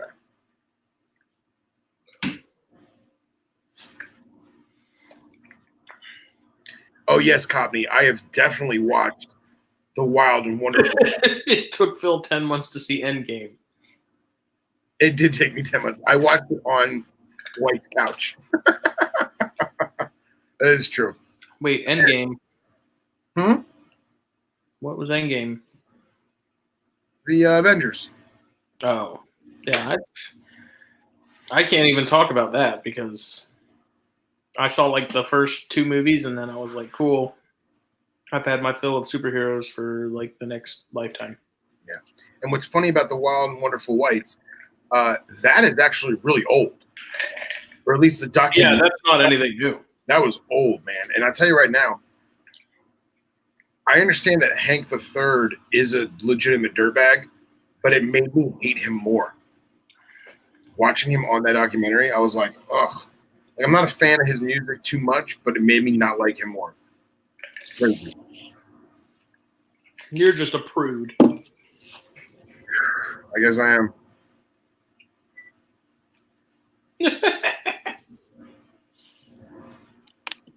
Good old Copney.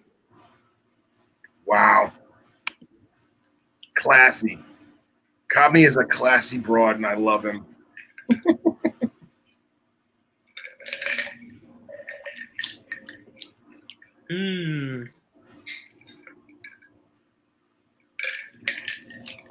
Edie's trying to get me liquored up. Yes, she is. Somebody's getting taken advantage of tonight. It's Saturday.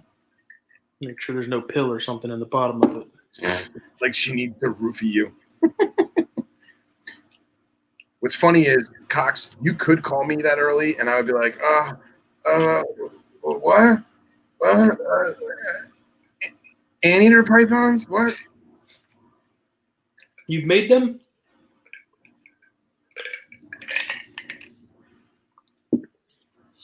That is true, Cobney. That is definitively true. It pains me because, like, I used to have XM, and I loved Outlaw Country. I used to listen to Outlaw Country every single day, and Hank III would come on, and I would be like, what the fuck is this garbage? Ugh. Let's go to Lukenbach, Texas. Willie, Willie, and the boys. That's a good song, though. Ah, damn it. What? There was this book that Reptile Basics just released recently. On? Bioactivity and the Theory of Wild Recreation. Really? And I have this gift certificate that I got at Christmas, and I was going to use it on this. And I can't now because it's out of stock. That sucks. And no, Copney, his grandfather would not slap him. His grandfather would literally shoot him in the chest and say, "You are a plague to our name." This is okay, so it's explore the wonderful world of reptile, amphibian, and invertebrate creeping for the modern age. Reptile keeping expert John Courtney Smith will guide you through a critical process that allows, I don't know why they forgot the S, that allows for a more effective and altogether more ethical form of exotic pet care, arguably. By mimicking the wild environments of the animals that we keep, we can be sure that we will be providing everything that they need to live a happy, healthy, and reproductively positive life, including nutrition, plants, water, soil, hygiene, UVB, and the correct provision of light for plant growth, and much, much more. Interesting. Yeah, I was particularly interested about the the soil part of that because I always wonder, what small changes could we make to soil that would just make plants just go wild? Sure. Yeah, naturally occurring fertilizers, for lack of a better word. In the ABG that I make, ABG, quote unquote, sometimes I'll take some coffee grounds and mix them up in there a little bit. That helps. Yeah, I heard that. I heard a lot of people do that. Honestly, and coffee grounds that you've already used to make coffee. Yes. One from that I would have thrown out. Yeah. And I actually heard a lot of people what they're doing is, because now they have the recyclable pods. Mm-hmm. What they do is they rip off the top, pour out the grinds that they used, they recycle the pod, and then they're using the actual grinds for their botany. Well, the guy we used to get our coffee from, he used to take, he'd have a giant like bucket of coffee grounds every day because he was making drinks and throwing it out. He said the section where he was throwing those grinds out, he's like, the freaking plants, dude. He said they just exploded. He's like, just in that spot. The ones there were just huge compared to everything else. So I started mixing not a lot. I started mixing a little bit in with my stuff. Cool. The also I had an ex who actually got me to do it, but you take the grinds, the once used coffee grinds out of the pods, and you can use them as a bath scrub. Yeah. And I thought it actually worked really, really well, except I got annoyed and stopped doing it because there's just black shit all over the tub and the shower and everything. And it probably doesn't do good things for your drainage either. Yeah. Mm-hmm. All right, I'm refilling my beverage. Excuse me. Yeah, I want to get every time Katie makes something with eggs. What? Every time Katie makes some of the eggs, I keep meaning to snag the shells and give them the isopods because the isopods will eat them. It's good calcium. Because I have the Rana Tomeo reproducing now, I need to make sure I have like springtails and isopods that are heavy in calcium so that they get the right amount that they need. And that's kind of tough when springtails are like super tiny. Makes it hard.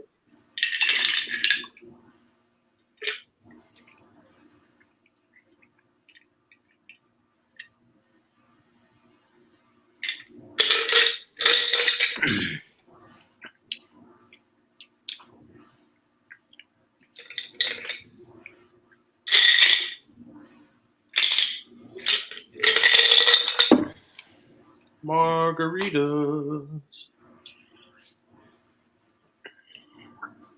I don't understand the isopod craze. Like I see isopods as purely a thing for Bavaria as like cleanup crew.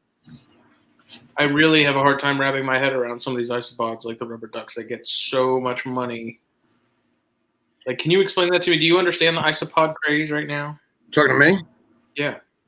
I understand the craze wholeheartedly in every aspect possible. But if Copley's wife buys rubber duckies for $150, he has full permission from me, an outside stranger, to flick her in the forehead. Because I'm sorry. No one should be spending $150 for microinvertebrates that are used to clean poo, regardless of how adorably cute they may be. Well, it's extremely frustrating because when you need just some standard powder blues or powder oranges for your Bavaria, you now can't find them for a reasonable price because everyone now is like, oh, people are using these and like keeping them as pets. Like, we're going to jack up the prices on them. Designer, really frustrating. Designer arthropods. That's it. Now, on a side note, my employer gave me explicit instructions this afternoon. I said, hey, do you need me to come in tomorrow for whatever? He goes, no, we have enough people on staff and it's a short shift. He says, I really need you to go home and just get drunk. So, Dom, this one's for you, sweetheart. Gin.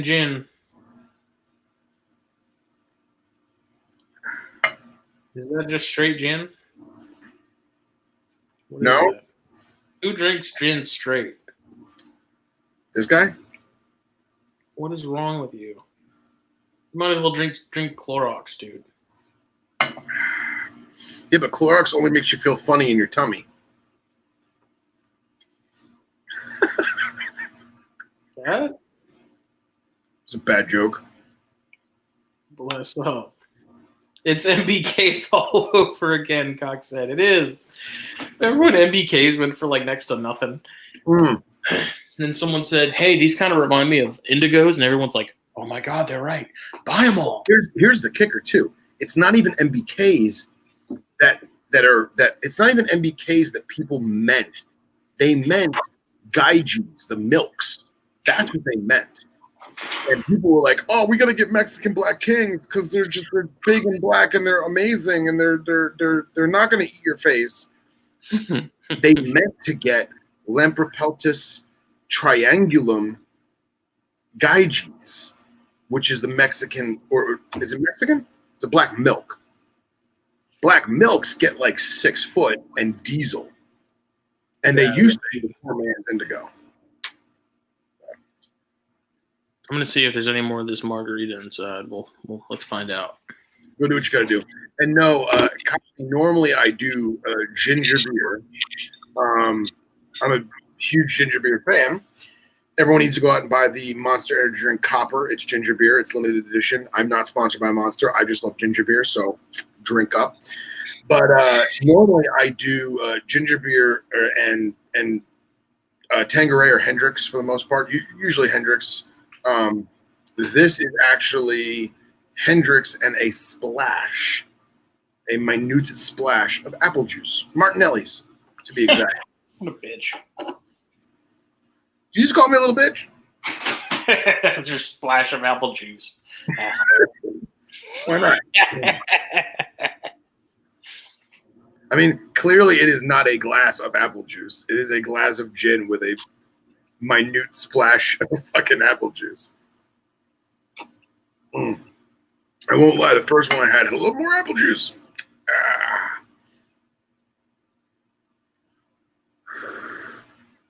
Ryan Cox says, you could get Mexican Black Kings for $70. I was so close to getting one in high school. Whoa. But I said that was high. When I got back into reptiles, I was going to slap a fucking panda when I saw them at Tinley. Oh, man. Dom went to Scotland and had real gin in Scotland. Why don't you live down here? Just saying. Smashed on a Tuesday. That's your new nickname, honey. And yes, Mexican Black Kings are awesome. They're awesome animals. I like them more than the Desert Kings. I like them more than Cow Kings. But if you want a thin-bodied colubrid that gets big and jet black, you gotta find yourself a Gyges, the Mexican Black Milk Snake. They start off tricolor, like a Honduran or a Pueblan, and they change like chondros. They develop black flecking and black patterning, and then eventually they just shed out and they're completely black, and they get big. They get real big. And Dom, you are cultured as fuck, and I love it. My little worldly chondro breeder. And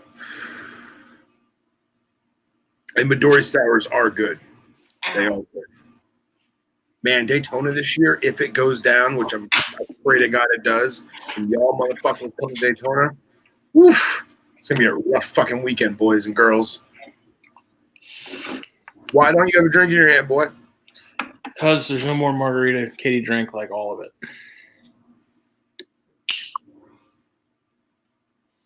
But I have the number 2 cigar of the year, the Warped Grand Reserve in 1988.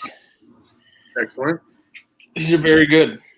I was very excited. I love Warped stuff, so I was very excited to see that they finally got on the list, top 5 even.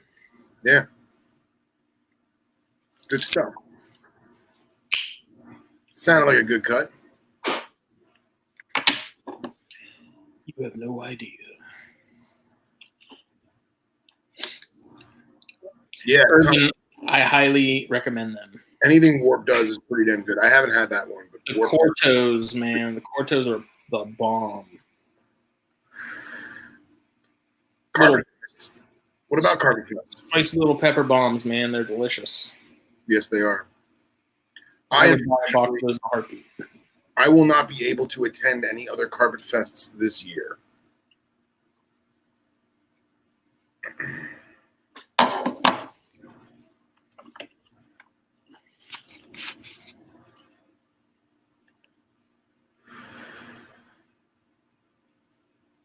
I contemplated getting one of the Bairds, but I saw my humidor, and this was staring at me, and I wanted a cigar that was better than the one I just had, so.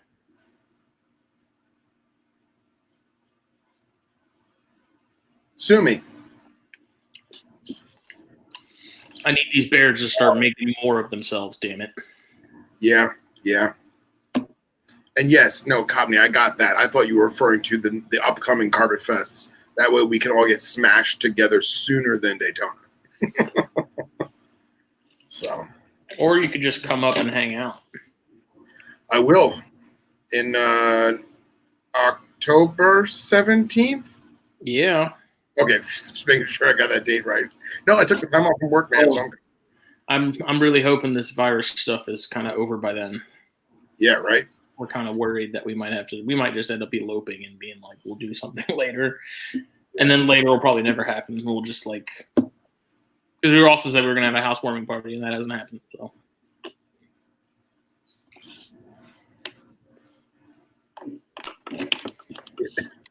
What do you mean guaranteed? I already start to do it. Or I mean, I try to. I'm not a big Scotch guy, but I've been doing a lot of bourbons lately and some rums. I've been trying to drink more rum, but yeah, gin doesn't really go with anything. But I like pine needles.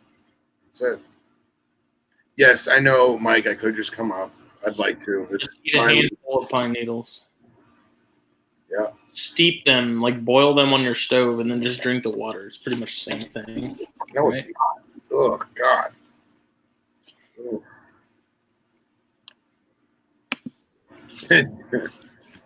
That's pretty cool. Did the virtual thing. I'm bummed that book's out of stock, man. I've been trying to find a book that I didn't know existed until about a year ago. It's a particular gun book. And upon doing my homework and finding out more about said book, the author passed away, having only produced 2 sets of the book. And he owned all the copyrights and everything, and the publisher's out of business. So, like, damn, it's done. It's done. I have to literally find one. Well, So, keep an eye on eBay. Yeah, no, I have that. What do you call it? Save search or whatever. So, see what happens. I can't imagine what it's going to fucking cost me, but I gotta have it. Nice. Homebrew Cockney family label. Your boy Swatowski has a pair of Arus for sale on Kingsnake. Does he? He just hit me up a couple days ago about just bullshitting. I haven't talked to him. Like, actually talked to him in fucking forever. He's a douche.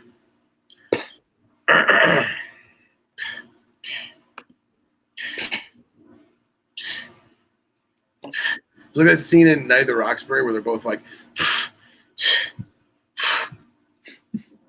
I love that movie. There's Trans Diego's rat snakes, but they're overpriced. How much are they? $200. Ain't too bad. That's more The than bug eye. Yeah, dude, I want Subox so damn bad. This is a pair of them. Sean White, I am using the microphone on the actual laptop. I have the condenser mic that Chris gave me for doing like the audio voice stuff, but I couldn't get when I plugged it into the MacBook, I couldn't get the streaming software StreamYard to sync up with it appropriately. And honestly, it sounded like a bag of ass when I finally did get it to go. So I'm just using the microphone laptop. And the last episode, we had Henry call in, and I had Henry on speakerphone, and I didn't listen to it, but Justin was saying that it sounded like Henry was standing right next to me, right? I mean, it wasn't that clear, but it was. Oh, okay. He was clearly audible. Like, it wasn't. Okay, good. Hard to hear him. Yeah, but it didn't sound like, yeah. Oh, well, you know what I'm looking at right now? It's all because of you, buddy. Looking at Yellow Galactinotus. Yeah, you are. Yeah, you are. I'm telling you, man, that guy that Marcus sent me to you that he's been dealing with for a long time, dude. What the hell is that guy's name again? That's the Frog Whisperer. Yeah, dude, that page is amazing. Yeah, that was. I'm really kind of actually upset you sent me that because there's so many species on there I want, and his prices are actually pretty decent. Yeah, dude, some of the things on there, man. Even just like normal tinks. Maybe it's his photography skills, maybe it's his actual line breeding, but dude, like even normal tinks, his just look damn good. And thank you, Sean. I sincerely appreciate that. Hopefully I will see you sooner than later. I see your wife has been posting more, which is good. Glad for her. Hopefully she's not getting any zoonotical diseases. Sean's wife is a veterinarian. Should I do a banner ad on King Snake for the magazine? Depends on the price. 3 month for $25. 120 by 60 pixel.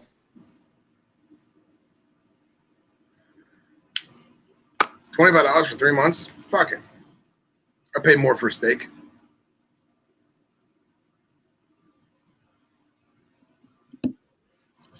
I don't know. I've been thinking about doing some banner ads for the magazine on fauna, and I mean, I'll be honest. If you said, Phil, PayPal me $25 to do the banner ad, I have no problem with that. I would do it. It can't hurt, right? Phil, PayPal me $5,000 to do banner ads on King Snake and fauna. $25. I want to own fauna and King Snake. You know what amazes me about King Snake is the fact that they haven't updated that site in years. No. And it's still it doesn't bother me. Hate fauna. I downloaded Tapatalk specifically so I wouldn't fucking deal with fauna. I fucking hate that website. Why? It's just difficult to navigate, and I hate the fact that I have to look at posts that are 3 years old when I do a search. Excuse me, this is my mother calling, so I'm going to answer it. I'm a wolf. Hello? Just now? No, I'm actually live streaming internationally on YouTube. Internationally. He think he fancy. No, are you okay? No, definitely not me. Call your other son. Okay, goodbye. It's peculiar, but all right. Yes, and we are international. $25 for 3 months. Copy. Yeah, that's a fucking steal, man. That is not a bad price for banner ads. Did you? I know you noticed it, but Jake Henson was listening to Snakes and Stogies while he was feeding his snakes. Did you see that? Was that the picture that he posted of that Taipan? Or whatever? Yeah, was it a Taipan or was it a brown snake? It was a Taipan. Yeah, it's a coastal. Yeah, so he's in New South Wales. So Snakes and Stogies has officially made it across a pond. We worldwide. Yeah, man, Jake's awesome, dude. He's down in New South Wales, and he does a bunch of elapid home removal stuff and relocation and stuff like that. He has some great animals, some great photography. His Instagram is, so I don't mess this up. He's also a cigar guy. He is also a cigar guy. Hansons_herps. So check him out. He seems like a good dude. Mike Coffney. Shit, I'll sponsor it. How about this? I'll take King Snake. Coffney can do fauna. We'll get Dom, you're funny. That would actually be really funny. That would. My problem with Patreon is that it's kind of like GoFundMe has got. Everyone and their mom has a cause that they want everyone to donate to. Eventually, people are going to be like, I've already donated 10 of these things. I can't donate anymore. It's gotten so saturated. And you know what the problem is? I feel like GoFundMe, I feel like the point of it had good intentions. It was like, oh, my friend's house burned down.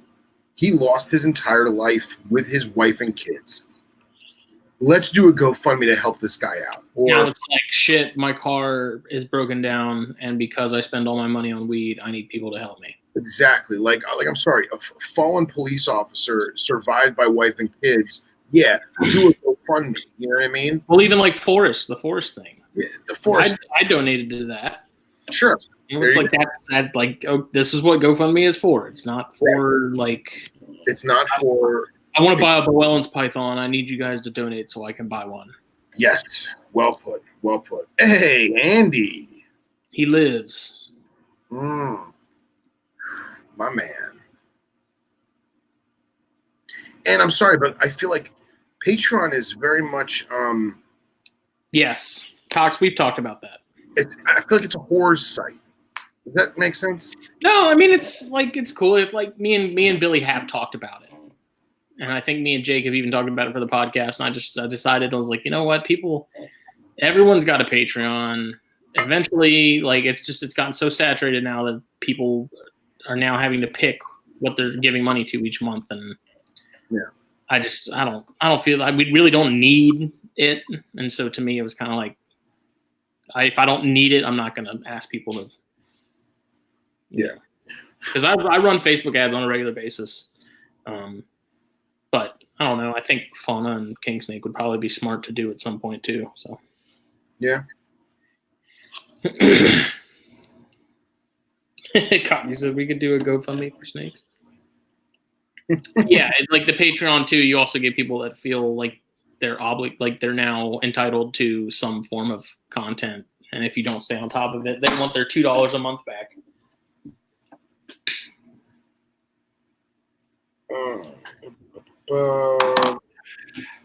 We don't negotiate with terrorists, and I bow no one. We don't negotiate with terrorists.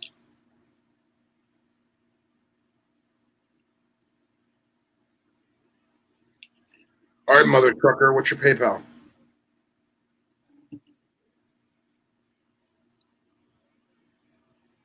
PalmettoCoastExotics@gmail.com. Cox just noticed the picture that you sent in the chat. Which picture? The one with the King Cobra. Oh yeah, he just noticed it. The douchey tattoo. It wouldn't be as douchey if it didn't have Louis Vuitton logos all over it. Look, I think the photo's a cool photo, but the guy's a fucking moron because he's got a goddamn King Cobra wrapped around his neck. Palmetto Coast Exotics Gmail. Correct. .com. Oh, there it is. Okay. Yeah. I'm just going to use your money to buy crack. Wow. LSD.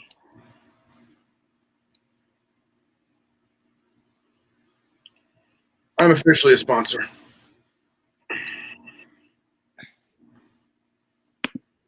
I was going to send it to you like without telling you, but I didn't have your PayPal thing on there.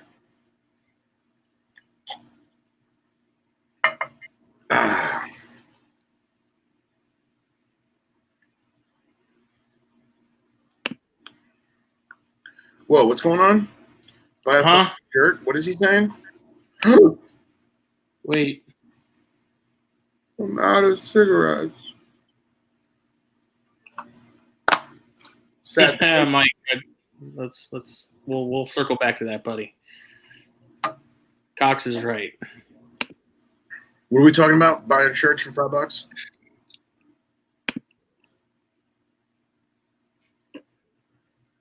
Oh, I don't even have an account on King Snake, I don't think. Cox, what are you talking about with buying a shirt? You lost me. Like we have the THP shirts. Instead of donating to a Patreon. Yeah, exactly. Touche. All right, I'll be right back. Wait, I do have a King Snake account. What the fuck? Yeah, but the magazine should have a King Snake account. I never log into invalid password. Okay.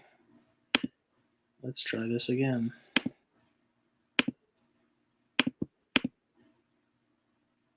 Hey. We're in. Let's see.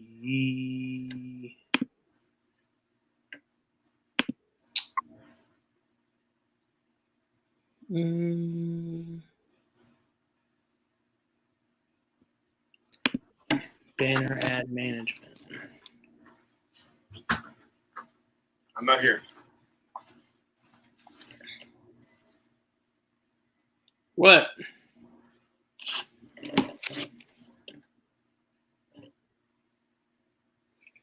Phil Wolf.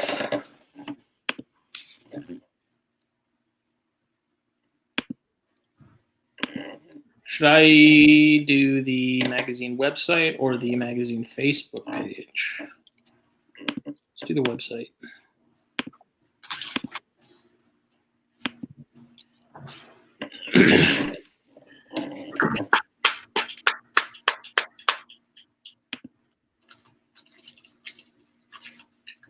What I meant. Nothing.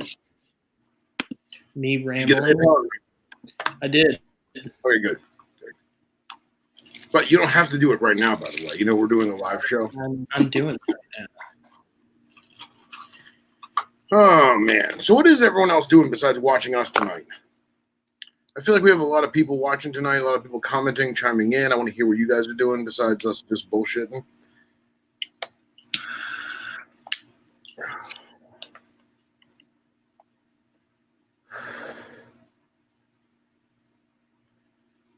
Well, where the fuck is Marlon Brando? He's late, is what he is.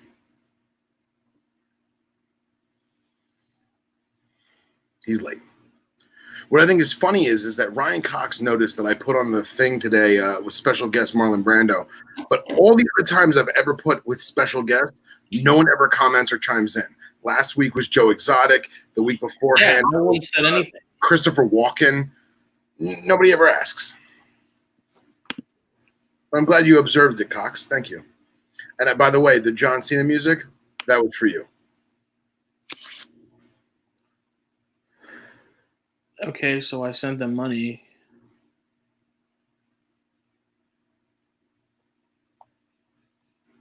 Nice. That's good. Got to keep a good comb. I actually have the best thing one of my exes ever gave me. Well, she didn't give it to me. I stole it from her. Was a pink comb called Wet Ones. That's for girls with wet hair. And I use that thing every day on my beard.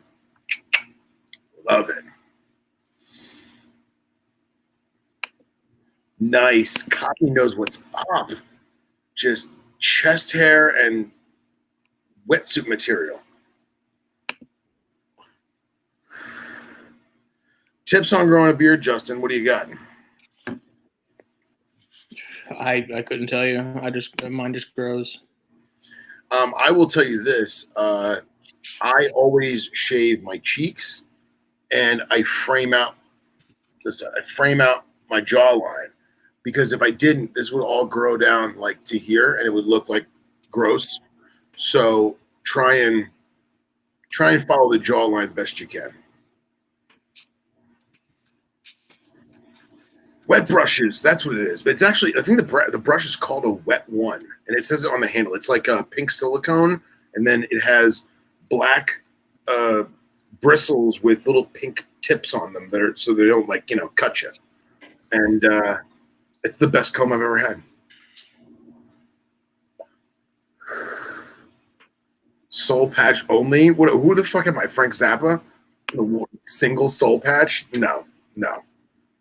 This lip will never be naked ever again. I'll do the 70s porno stash. I'll do the handlebar. I'll do the Orange County choppers, but no. I've had James Buchanan style sideburns. I've done that, but no. There will not just be a soul patch. Your loss. Frosted tips. Justin with frosted tips. Don't tempt me. Wait, what are you talking about, Cox? What's a dildo? I mean, obviously I know what it is. I'm talking about what are you referring to? And no, everyone does not. Talking about the hairbrush. Oh, the hairbrush, yeah. How about this? How about one of my coworkers? Oh my God, what did Dom just send me?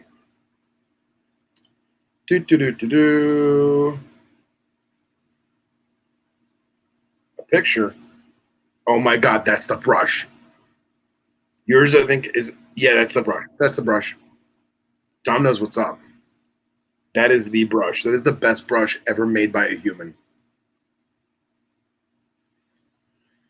Oh, man. Shave my mustache. What would it take? Take a lot. It would definitely take a lot. I don't know if you guys are aware, though. I have what's referred to as a reverse Hitler. It actually doesn't grow in the middle. See? So I kind of like smush it to cover it up. No. Nice. Where does one buy a wet brush, Dom? You know, for inquiring minds. Wouldn't you like to know? Yes, Cox, you are correct. Actually, I'm going to show Dom. Don't be mad. I'm going to show them the picture you sent me because that is literally the comb. And any man who has a thick beard should definitely procure one of said combs. She's going to be mad I showed this, but that's it. That's a brush, dude. That's a brush, right? A regular brush. No, that's a special brush for chicks with wet hair, and my face pubes need to be brushed through appropriately.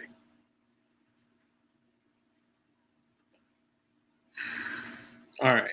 Are you looking at It's me, just- Stain, or King Snake? I'm on King Snake. Okay, good, because you're giving me a pretty poopy look right there for a minute. I was like, oh, did I say something? Yes, Sean White, I agree. They need to release that. And for all of you people out there that are Rick and Morty fans, I don't know if you guys heard this, but Justin Roiland, I guess, announced that there's a new show coming out, a new cartoon. So all the people went fucking crazy, and they're like, oh my God, what happened in the last 5 episodes of Rick and Morty? And so Adult Smith was like, whoa, we fucked up. And now that's going to be, I guess, May 1st is the start of the next 5 episodes of Rick and Morty. Thank God.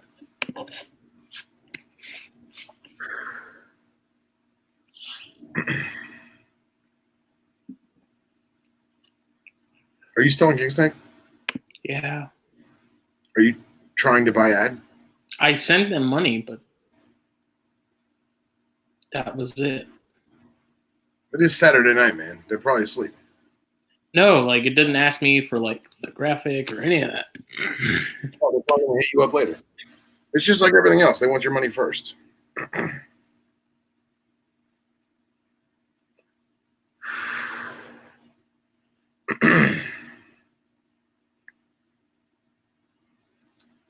Yeah. Pickle Rick.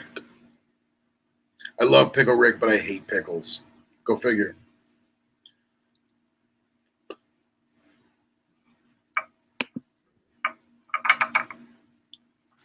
We got a lot of dead air here right now, boy. A lot of dead air. Cox, I've actually been seeing a bunch of false water cobras available lately. Maybe not available, but people are definitely showing them off and or breeding them. And what's funny is a local guy who is not a breeder, he sold his entire clutch. I think it was like 12 animals to Underground about a month and a half, 2 months ago, excuse me. And they flew right out the door. They were reasonably priced too. I think like $150, something like that. But they're out there.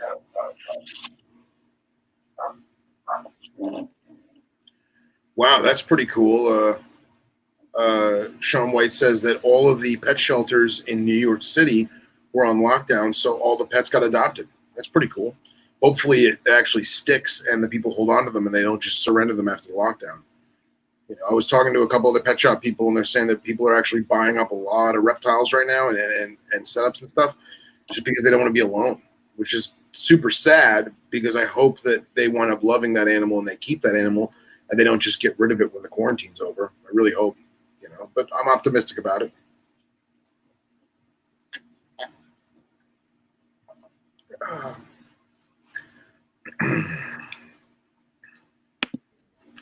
Yeah.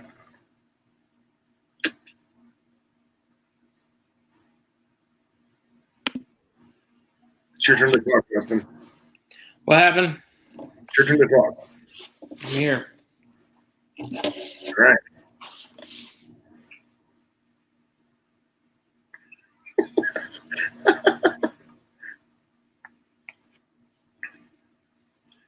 They are, and they're extremely rewarding animals. Don't get me wrong.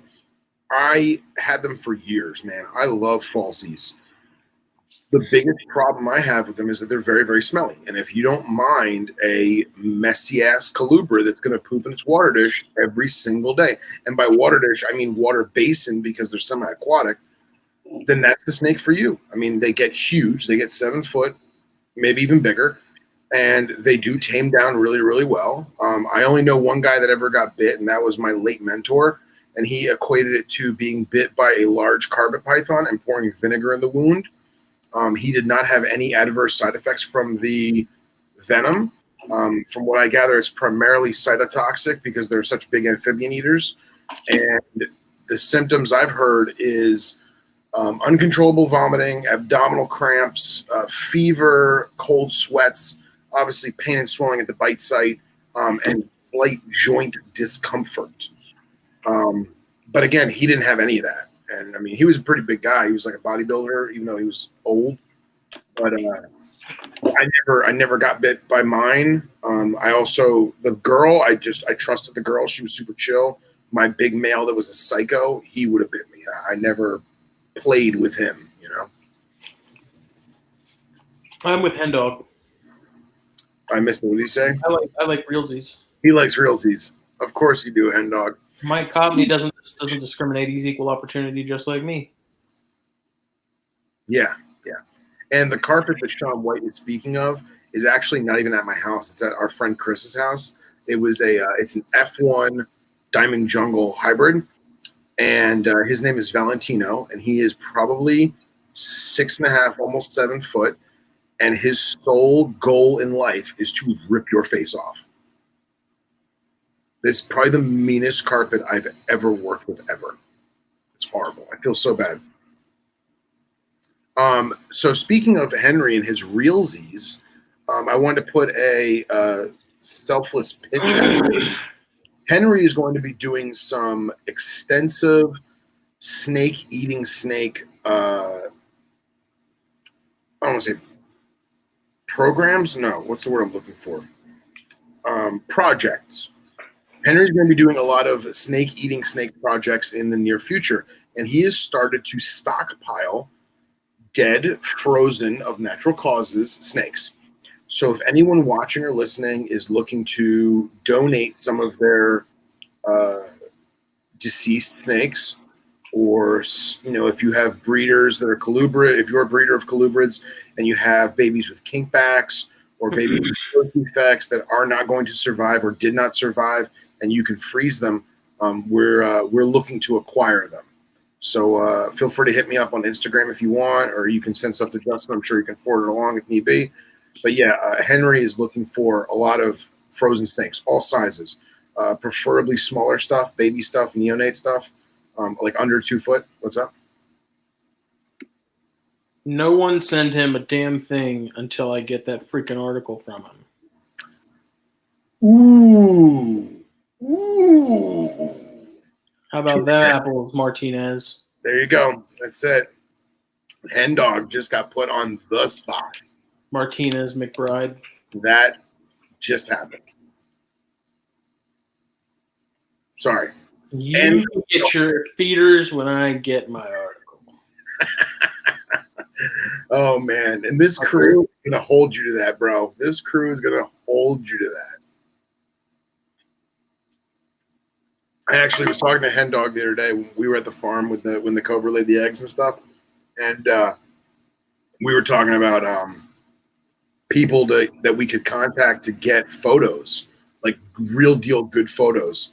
And, we were talking about Tom Carlton and everything else. And there's so many people with really great photos of kings and photos of kings in their natural habitat. But the problem is that once Henry figures out the outline of the article and how we want to differentiate regional localities, finding the correct photo from that person who is literally there, like in the paddies of rice. You know what I mean? And I'm excited for that. I'm excited to make those contacts to get those photos, even if it's for a simplistic article.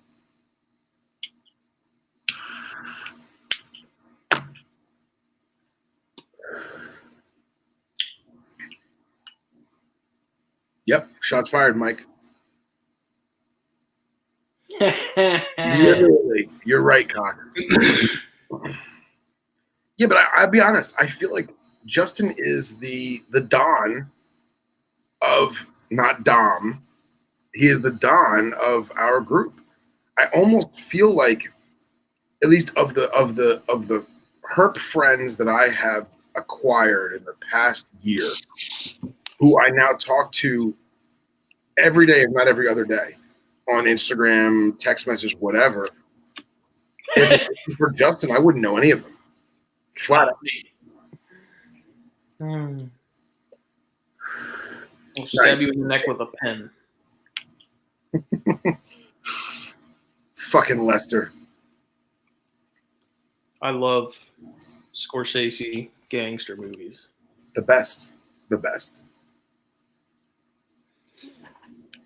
Except Yeah. The Irishman, that was whack. The Irishman was awesome if it wasn't 14 hours long. It was boring. Because it was 14 hours long. But now let me ask you. So you met Jake. How did you meet Billy? Through Jake. Jake's like, dude, there's this guy named Billy. He's got these awesome snakes down in Florida. And I thought Billy was like an old guy. Okay. And then we went down to his place before Daytona. No, before Carpet Fest last year. And so that's where we first met. And then he's been on the show about 1 million times. Right. And then he's the one who wanted to bring the magazine back, so we did that. Cool. And now here we are. Really? Now, and then how did you meet Cox? He just showed up one day. I don't know where he came from. He was like a great white, just came out of the depths out of nowhere. Black eyes like a doll's eyes. I think it was actually through the chat on the on Phelan's podcast. Oh, okay. On like when he does live streams, I would chime in and Cox was there and Cool. we hit it off.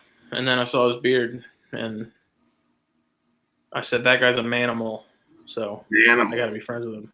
Yeah, absolutely. I'm glad we have. I don't know, man. I feel like everyone in this world I've met, honestly, because of you, and I'm eternally grateful. I am. Yeah, PCP chat. We were doing drugs together. We were smoking Angel Dust. Hell happy. Like to get wet.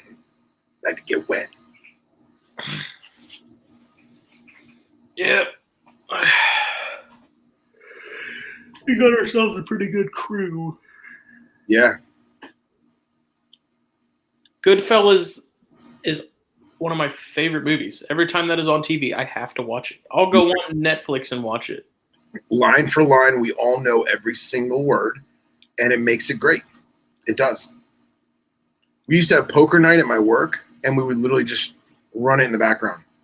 Yeah. And while we were playing cards, somebody would just spit out a one-liner as it's coming on. It just happens. It's that kind of movie. You know, we have a film festival here every year, Oh, yeah? and Paul Sorvino Mm-hmm. was like the guest of honor Really? last year. And our cigar shop is right across the street from where they do the International Film Festival here. And I was really bummed that I never saw him. Because I was like, he's every picture I ever see him in, whether it's in a movie or not, he's got a cigar in his hand. So I'm like, Yeah. It is better. The Godfathers, those are good, but the Godfathers are I don't know. Scorsese just makes things more exciting with the violence and the guns and the. Yeah, I think Scorsese is amazing. Godfather 1 is obviously breathtakingly amazing, hands down. They're good movies. They're just. 2, I thought was great, but if you told me to pick between 1 and 2, I'm obviously going to pick 1. You need to have 8 hours free of your day to watch both of them. I had it on 2 VHS tapes. That's a fact. I'm not even gonna lie. The thing I was most excited about on Disney Plus was not The Mandalorian, was not any of the Disney movies. It was Boy Meets World. Really? I was so pumped that Boy Meets World was on my TV and I could watch it anytime I wanted to. So, a certain individual who is in the group chat right now informed me of one of the characters of Boy Meets World is now a professional porn star. And I was thoroughly impressed by her artistry. I was.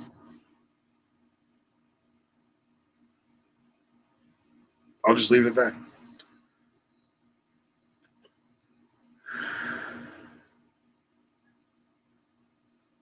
And yes, Dom, I enjoy Disney movies, except I don't enjoy new Disney movies because it's all CGI crap. I like it where it was really hand drawn by a room of like 300 fucking people drawing fucking animals. Awesome. That's what I like. See, I think my favorite Scorsese movie out of all of them is The Departed. Really? Dude, Great movie. incredible movie. It took me years. Like I just saw that for the first time, like sometime last year. You're kidding. Yeah, and I was at work watching it, and I was just like, by the end of it, I was like screaming at the TV. I was like, "What the fuck is happening?" Like it's just so fucking good. The cast is fucking stellar. Just, I don't know. Like that's another one where I'll just, if it's on TV, I'm watching it. You know, doesn't matter how many times I've seen it. It's such a good movie. Absolutely. Like DiCaprio and Scorsese, man, when they get together, it's freaking magic. It's magic. It's magic. And yes, Dom, I am a legitimate art critic. I am. I keep my opinions to myself so much on like that genre. Yeah. But yeah, I bet you though, honestly, if you said, hey, we're going to put a movie on, Casino, Goodfellas, Godfather, Departed, excuse me, I'm probably going to go Goodfellas. I am. That would be like The Departed, Goodfellas, Casino. Well, that's a tough one because you got Gangs of New York too. Oh, dude, I can't. How can I forget about that? It's another favorite of mine. Forget about that. And I'm a huge Civil War freak, so like that movie hit home hardcore for me.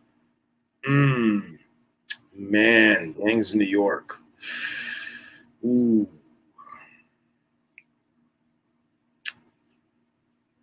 That's tough. Probably Gangs of New York. I see who you're talking about now.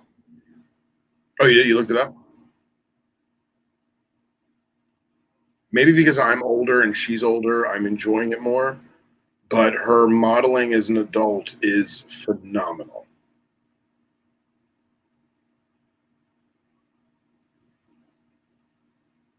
Doesn't even look like her though. It doesn't, but it does. Like she looks different from back in the day. I think she's sexier as an adult. I mean, that sounds really bad. I take that back. I don't think that children. You know what I mean. You know what I mean. That came out wrong. That's the gin talk. I'm sorry. On a different note, Shaun White, my mother, is well. She thinks that she already had the corona probably about a month ago. So she's well though. Thank you for asking. For those of you who are curious, my mom did the cancer thing last year, and she's good. So.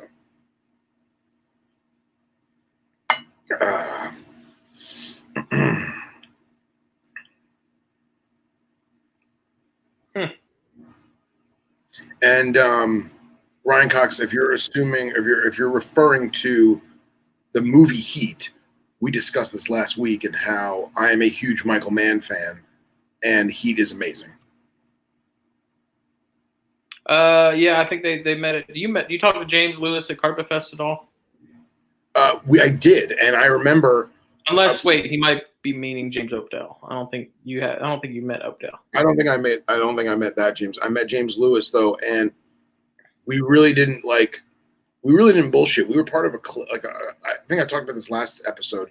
We were standing in like a round in like a clique, and some people were talking, and like me and him and like one or two other people were there, and you were there, and like the conversation was basically 2 or 3 people talking, and the rest of us were just like, okay. And then at that point, I had left the circle to go get beer and go get more drunk with Reed. So that, Yeah, let's go stare at a fire. Sounds good. See you later. well, Reed and I were having heart-to-heart life conversations about careers and family and all kinds of grown-up shit that we Well, probably I'm should. kind of upset that I wasn't around for that. Like y'all just ditched me. You were on the other side of the fire pit with Carly When? when Reed and I were talking about this. You were sitting on the other side of the carpet of the fire pit, and Carly was sitting next to you, and you guys were talking and bullshitting, and you had your feet in the fire because you had your big boots on, and then Reed and I were sitting at a caddy corner across from you, and we were having our discussion, and you wound up getting up, and you're like, "All right, guys, I'm tired. I'm going to bed," and you went over and you went to bed. And then everyone was like, "Where'd Justin go?" Pretty much. Passed out. Yes, actually, and then like when I went to go get me and Reed more beers, I went over to the tent to see if you were like in there like talking to Katie or something, because I figured it was late. Maybe you want to talk to her before you go to bed or whatever. And I go in and I saw the Sasquatch cocoon, Dude, that cocoon was amazing. and I was like, I had my flash, and I was like, Justin. I was wrapped up like a freaking gordita, man. It was awesome. And then all I hear is, and I was like, oh, he's out. Daniel Day-Lewis is good in anything, caught me. He is. I watched that movie, There Will Be Blood, for the first time. Yeah. A couple weeks ago. That was a really good one with him in it. Very intense. Very intense. I liked it. And no, Andy, I have not met Opdal. I have not. I'd like to. I plan to. See you later, Sean. Be safe, brother.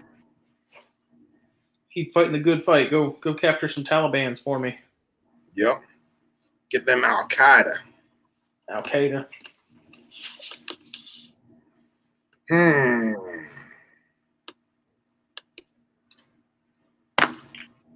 Good to get another rack soon. My ideal plan is to slowly condense things to racks, keep my Python portals and whatnot, but then be able to move frogs into that, like move a couple, like one of the Luke tank into that room. Okay. And then maybe finally build this 40-gallon I've been sitting on for a year, and maybe get some Tinks or some Galax. I think if I had a choice, I really want Tinctorius, but Galactinotus kind of have my attention a little more. Either that or Phyllocerabilis. I think the problem is that the Tinks that you want cost more than the Galax that you can get. And therefore... The Tinks I want. Like, I like the Vanessas. I like New Rivers. I like Atlantis. Like, none of them are terribly expensive. It's just, with a 40-gallon, I'd probably only keep a pair of them together because they're so brutal to each other. Yeah, but I thought you wanted those crazy kaleidoscope-looking ones. Those crazy. And like the next 10 years when they're actually available. I thought, what's his name? The guy that Marcus sent you. I thought that guy, he has them. Oh, They're like $500, $600 a frog. I thought he had them. And Sean, I think you and I watched We Own the Night on your couch, and I'm pretty sure I fell asleep. Or maybe it was like the first half, and I fell asleep, or we both fell asleep, and we're like, oh, fuck, I gotta go home. I don't remember. I remember seeing it, but I don't remember the movie.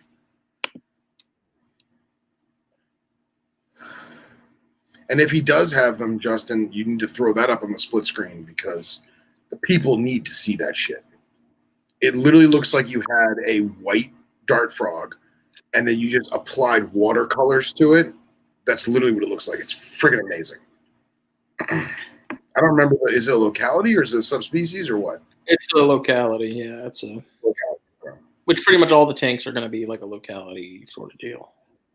Okay.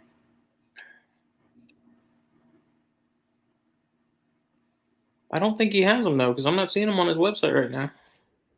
Maybe not. Maybe I'm mistaken. But he has all the Vega I want. Damn it.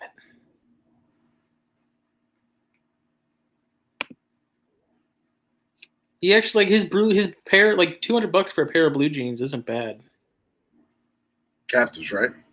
No, they're imports. Oh, all right. I didn't know they went for that much. Well, his are probably like similar to like Harlan's imports. Like they might as well be captive bred because they're in top, tip top shape. Yeah. He's got those Loma Colubres. A trio of those is $750. Ooh. He's got a bunch of different Uofega that just those Valle del Reyes. I've seen them. That's good looking. Dude, those are awesome. I want some of the Salt Creek Pumilios. Does he have turbulence on there or no? Yeah, there's some on here somewhere. Terribilis aren't hard to find. Like those I'm not worried about. Oh no, that's an Eratus form. Never mind. I know someone I can get Terribilis from if I wanted to. Like regular mints. Mints.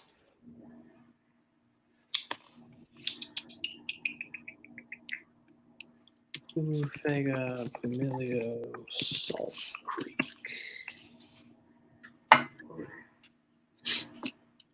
Uofega. It's just fun to say. It is.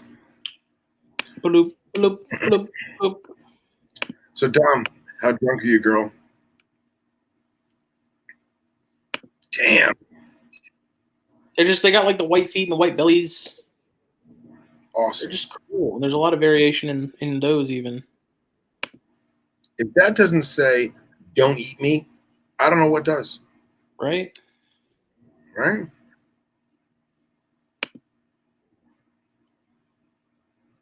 Awesome. I mean, there's so many variations of Pumilio. It's insane. Like that chapter, the book that I have, like the Dark Frog Bible, like the Pumilio section is just endless. It seems like that, and the Imitator, because there's so many varieties of Imitator as well. Mm-hmm. I think Amazon milks are awesome. I don't know many people that keep. Look at their little white feet. Yeah, man, that's awesome. Yeah, look at that. Cool. That's a great shot. And to think that animal could fit on the head of a dime. I guess that's good enough, Dom.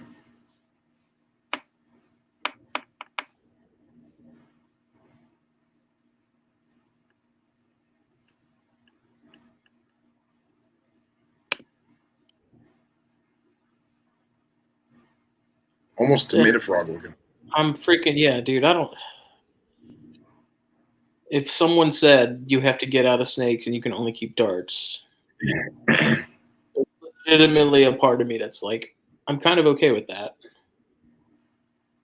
I don't know what I know, man. Just I'm so freaking fascinated with every single one of them. Just the variety.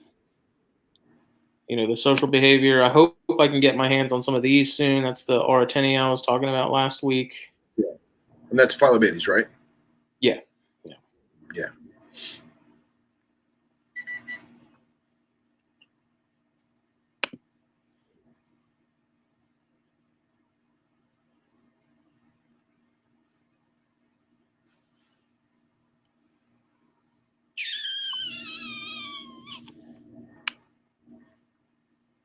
Just if I could have a whole tanks with these things in it, dude, I would.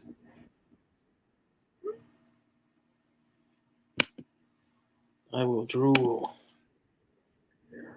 I haven't kept Amazon milk frogs. I've said before, like I have no desire to keep any other amphibians other than darts.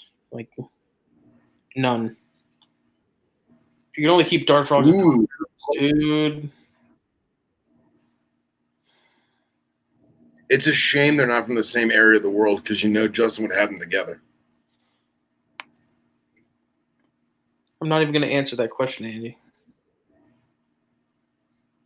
They seem to be doing fine. I honestly never see them.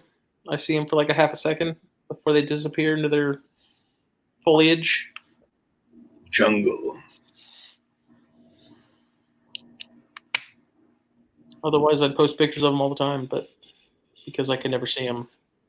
And also, I've been leaving them alone. I really don't mess with them that much. They're still adjusting. Like the tank isn't really grown in a whole lot yet, so they don't have a ton of coverage. So I've just been, avoiding staring into the tank up close. Yep.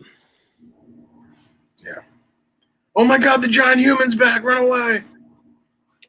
But those little imitator Veraderos I have they're hilarious, man. Like I'll walk in and they'll immediately like stop what they're doing. They just stare at me, and they go to like their little area because I drop the flies in the same place every time, and so you see them just like all three of them just kind of converge and sit there and stare at it and just wait. But if I open the tank and go towards them, they're like, ah! They like scatter. Dude, they're so funny. It's like the locker room scene in not locker room, like the lockbox scene in Men in Black. When you open the lockbox, there's like a little village of people in there. Yeah, exactly the same. I always equated them to like the little aliens in Toy Story with the claw. The claw.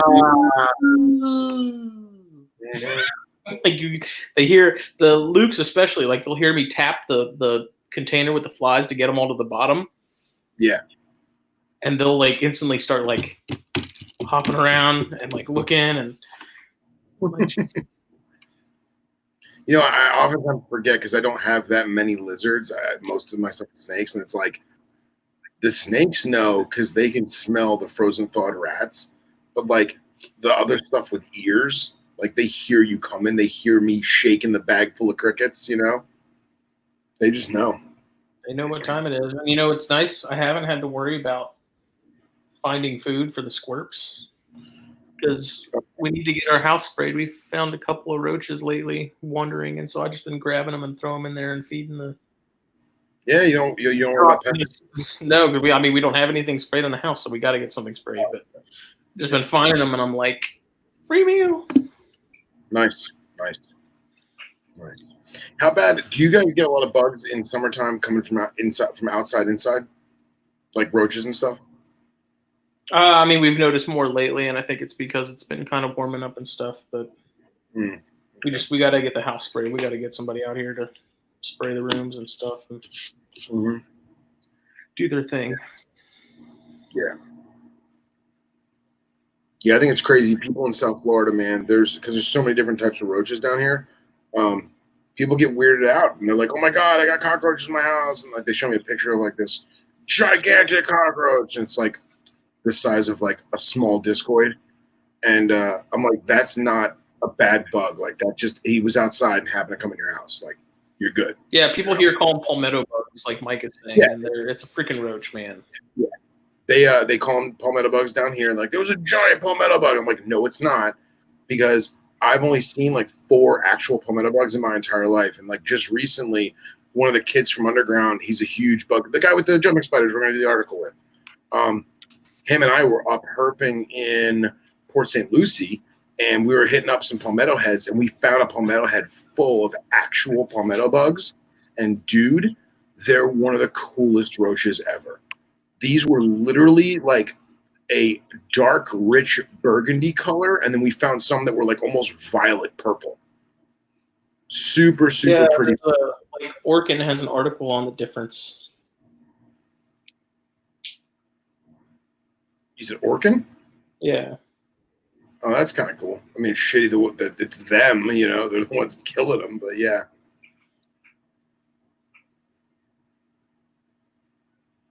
See, now I got to pull up the real picture of the palmetto bug. Yeah, because if you go on Google, you kind of can't really tell. Find.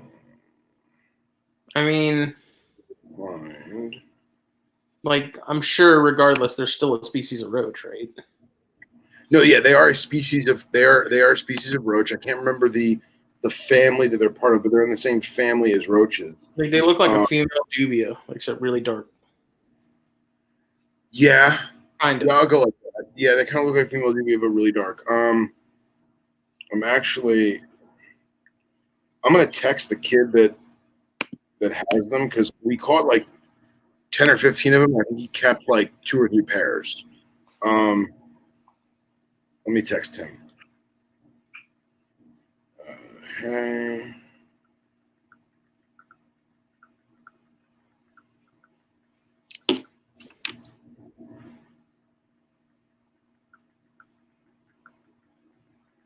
Hello. Is there anybody in there? Hopefully he's still awake. I didn't realize what time it was. You know what time? But yeah, man, we found them in the actual palmetto bush on like where the berries and like the flowering sections are. And dude, it's crazy. Like you just like move the palmetto fronds and like they're just chilling there. It was awesome. You know, and they're totally harmless. They don't have pinchers or venom or anything. We just pick them up and we're playing with them. It's just a purple cockroach. You know, just super cool. And they don't have like that gross like that German cockroach like that dirty cockroach look. Like they don't have like the funky antennas and like the little face. Looks like it's from Men in Black. Like they don't have that. Yeah. More of a beetle-ish type of look. And caught me. I think the wood roach. I think is something different. I mean, dude, if it's a cockroach and it's in the southeast United States, everyone just calls them palmetto bugs. Like there's, you know, I'm sure there's over 100 different species, both native and non-native. But the ones I'm referring to are actual palmetto bugs. Like we found them in a palmetto bush. So I don't know. Well, what's funny is you tell people like, "Oh, it's just a kind of roach." They're like, "No, it's not. It's a palmetto bug." Yeah. Okay, I'm like sure, whatever. There's actually there's a species of I want to say like you know those water bugs that the only way that I can relate to it is in elementary school we used to see them in the urinals, but they basically look like a giant water bug and they have like those pedipalps with the hooks on them. You know what I'm talking about? Yeah. So there's a species of water bug native to South Florida that has a multi-year gestation period, or not gestation period. What do you call it when it's in a cocoon? Chrysalis? I don't know. Yeah, like what do you call that part of its life? Remember. Metamorphosis, excuse me. Maybe that's it. I don't know. Anyway, they lay dormant like cicadas. So like there are certain cicadas that are like every like 13 years or whatever. These I think are like every 4 or 6 years, something like that. But when they come, they swarm and they're big. They're probably like They're the ones that they call like the toe biters or whatever. no, because toe biters stay underwater. These actually fly, but they look just like toe biters. Yeah. And yeah, they're cool till they fly. I was messing with one of those Daytona, but I was drunk. Oh yeah, they're probably about that big, and People they were fly. laughing. But they don't fly well. They like, and they land again. Like a peacock, kind of like short distance. Yeah, like a chicken flying, and by like the Sawgrass Mills Mall, like on the edge of the Everglades, when it's that year, oh my God, people don't go to the mall. It's fucked. There's billions of them everywhere. Like the parking lot moves. It's crazy. It's like the locust horde. What's that? Like the locust horde or something. Yeah, it's a legitimate swarm. You know, it's a legitimate swarm. Palmetto is like a tree. It's a plant, but the palmetto bugs are what they like. Yes. Occupy. All right, now we're gonna lay some knowledge here. So, saw palmetto. So oh great, it's giving me all the fucking ginkgo biloba bullshit. So this is saw palmetto. Do. Share that for me, Justin. So that is saw palmetto, and it is it's a bush, for lack of a better word. People harvest its seeds for all kinds of crap. There's the seeds. They're really, really expensive because unless you have it on your property, you can't just go into a nature preserve and take them. But they grow in like these weird fields. Eastern Diamondback, love them. Oh yeah, this is like Eastern Diamondback, Haven, Pinewood scrub areas, you know. And then these are actually kind of spread out. A lot of times they make what's referred to as a palmetto head. And the head looks like this. Basically is like a cluster of what the hell is going on here. Basically, a cluster of the bush.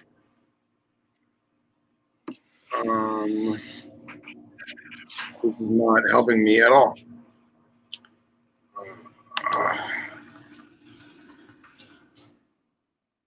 Here you go. So it's very common for it to be like this big circular round mass, and then several different animals will live in this ecosystem. You may have an eastern diamondback living right here. You may have 2 or 3 feral hogs living over here, and you may have a bobcat or something sleeping on the other side. So these big palmetto heads will be spaced apart anywhere from a foot apart to 10 feet apart. And they're always in higher elevation, sandy soil. They don't like the moisture too much. So if you're walking through the Florida bush or the brushland in South Georgia and whatnot, and you see palmetto head, you know you're at a higher elevation, probably a drier climate. So the palmetto bugs, let me see if I can find one.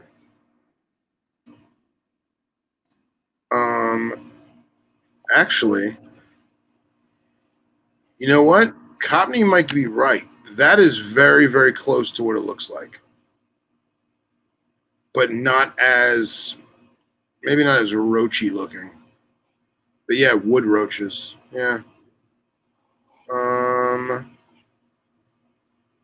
That actually looks way more like it. But see that color, that like red. What's that? Search and destroy. Right. The that color is different than what actually. See that doesn't even that's the right color, but that's the wrong bug. Oh look, Hilton Head Island. There you go. Yeah, the island packet, they can fuck off. Yeah. Their shitty newspaper. That's it. That's definitely the bug, right there. So yeah, you were right, Mike. It was wood roaches. That's definitely the bug. Crabs of the forest. Yeah, totally. Mother Nature. If Mother Nature, look, it'd be those. The baby, the booth, ooth. Baby face. Yeah, that's a real red one. Specific locality.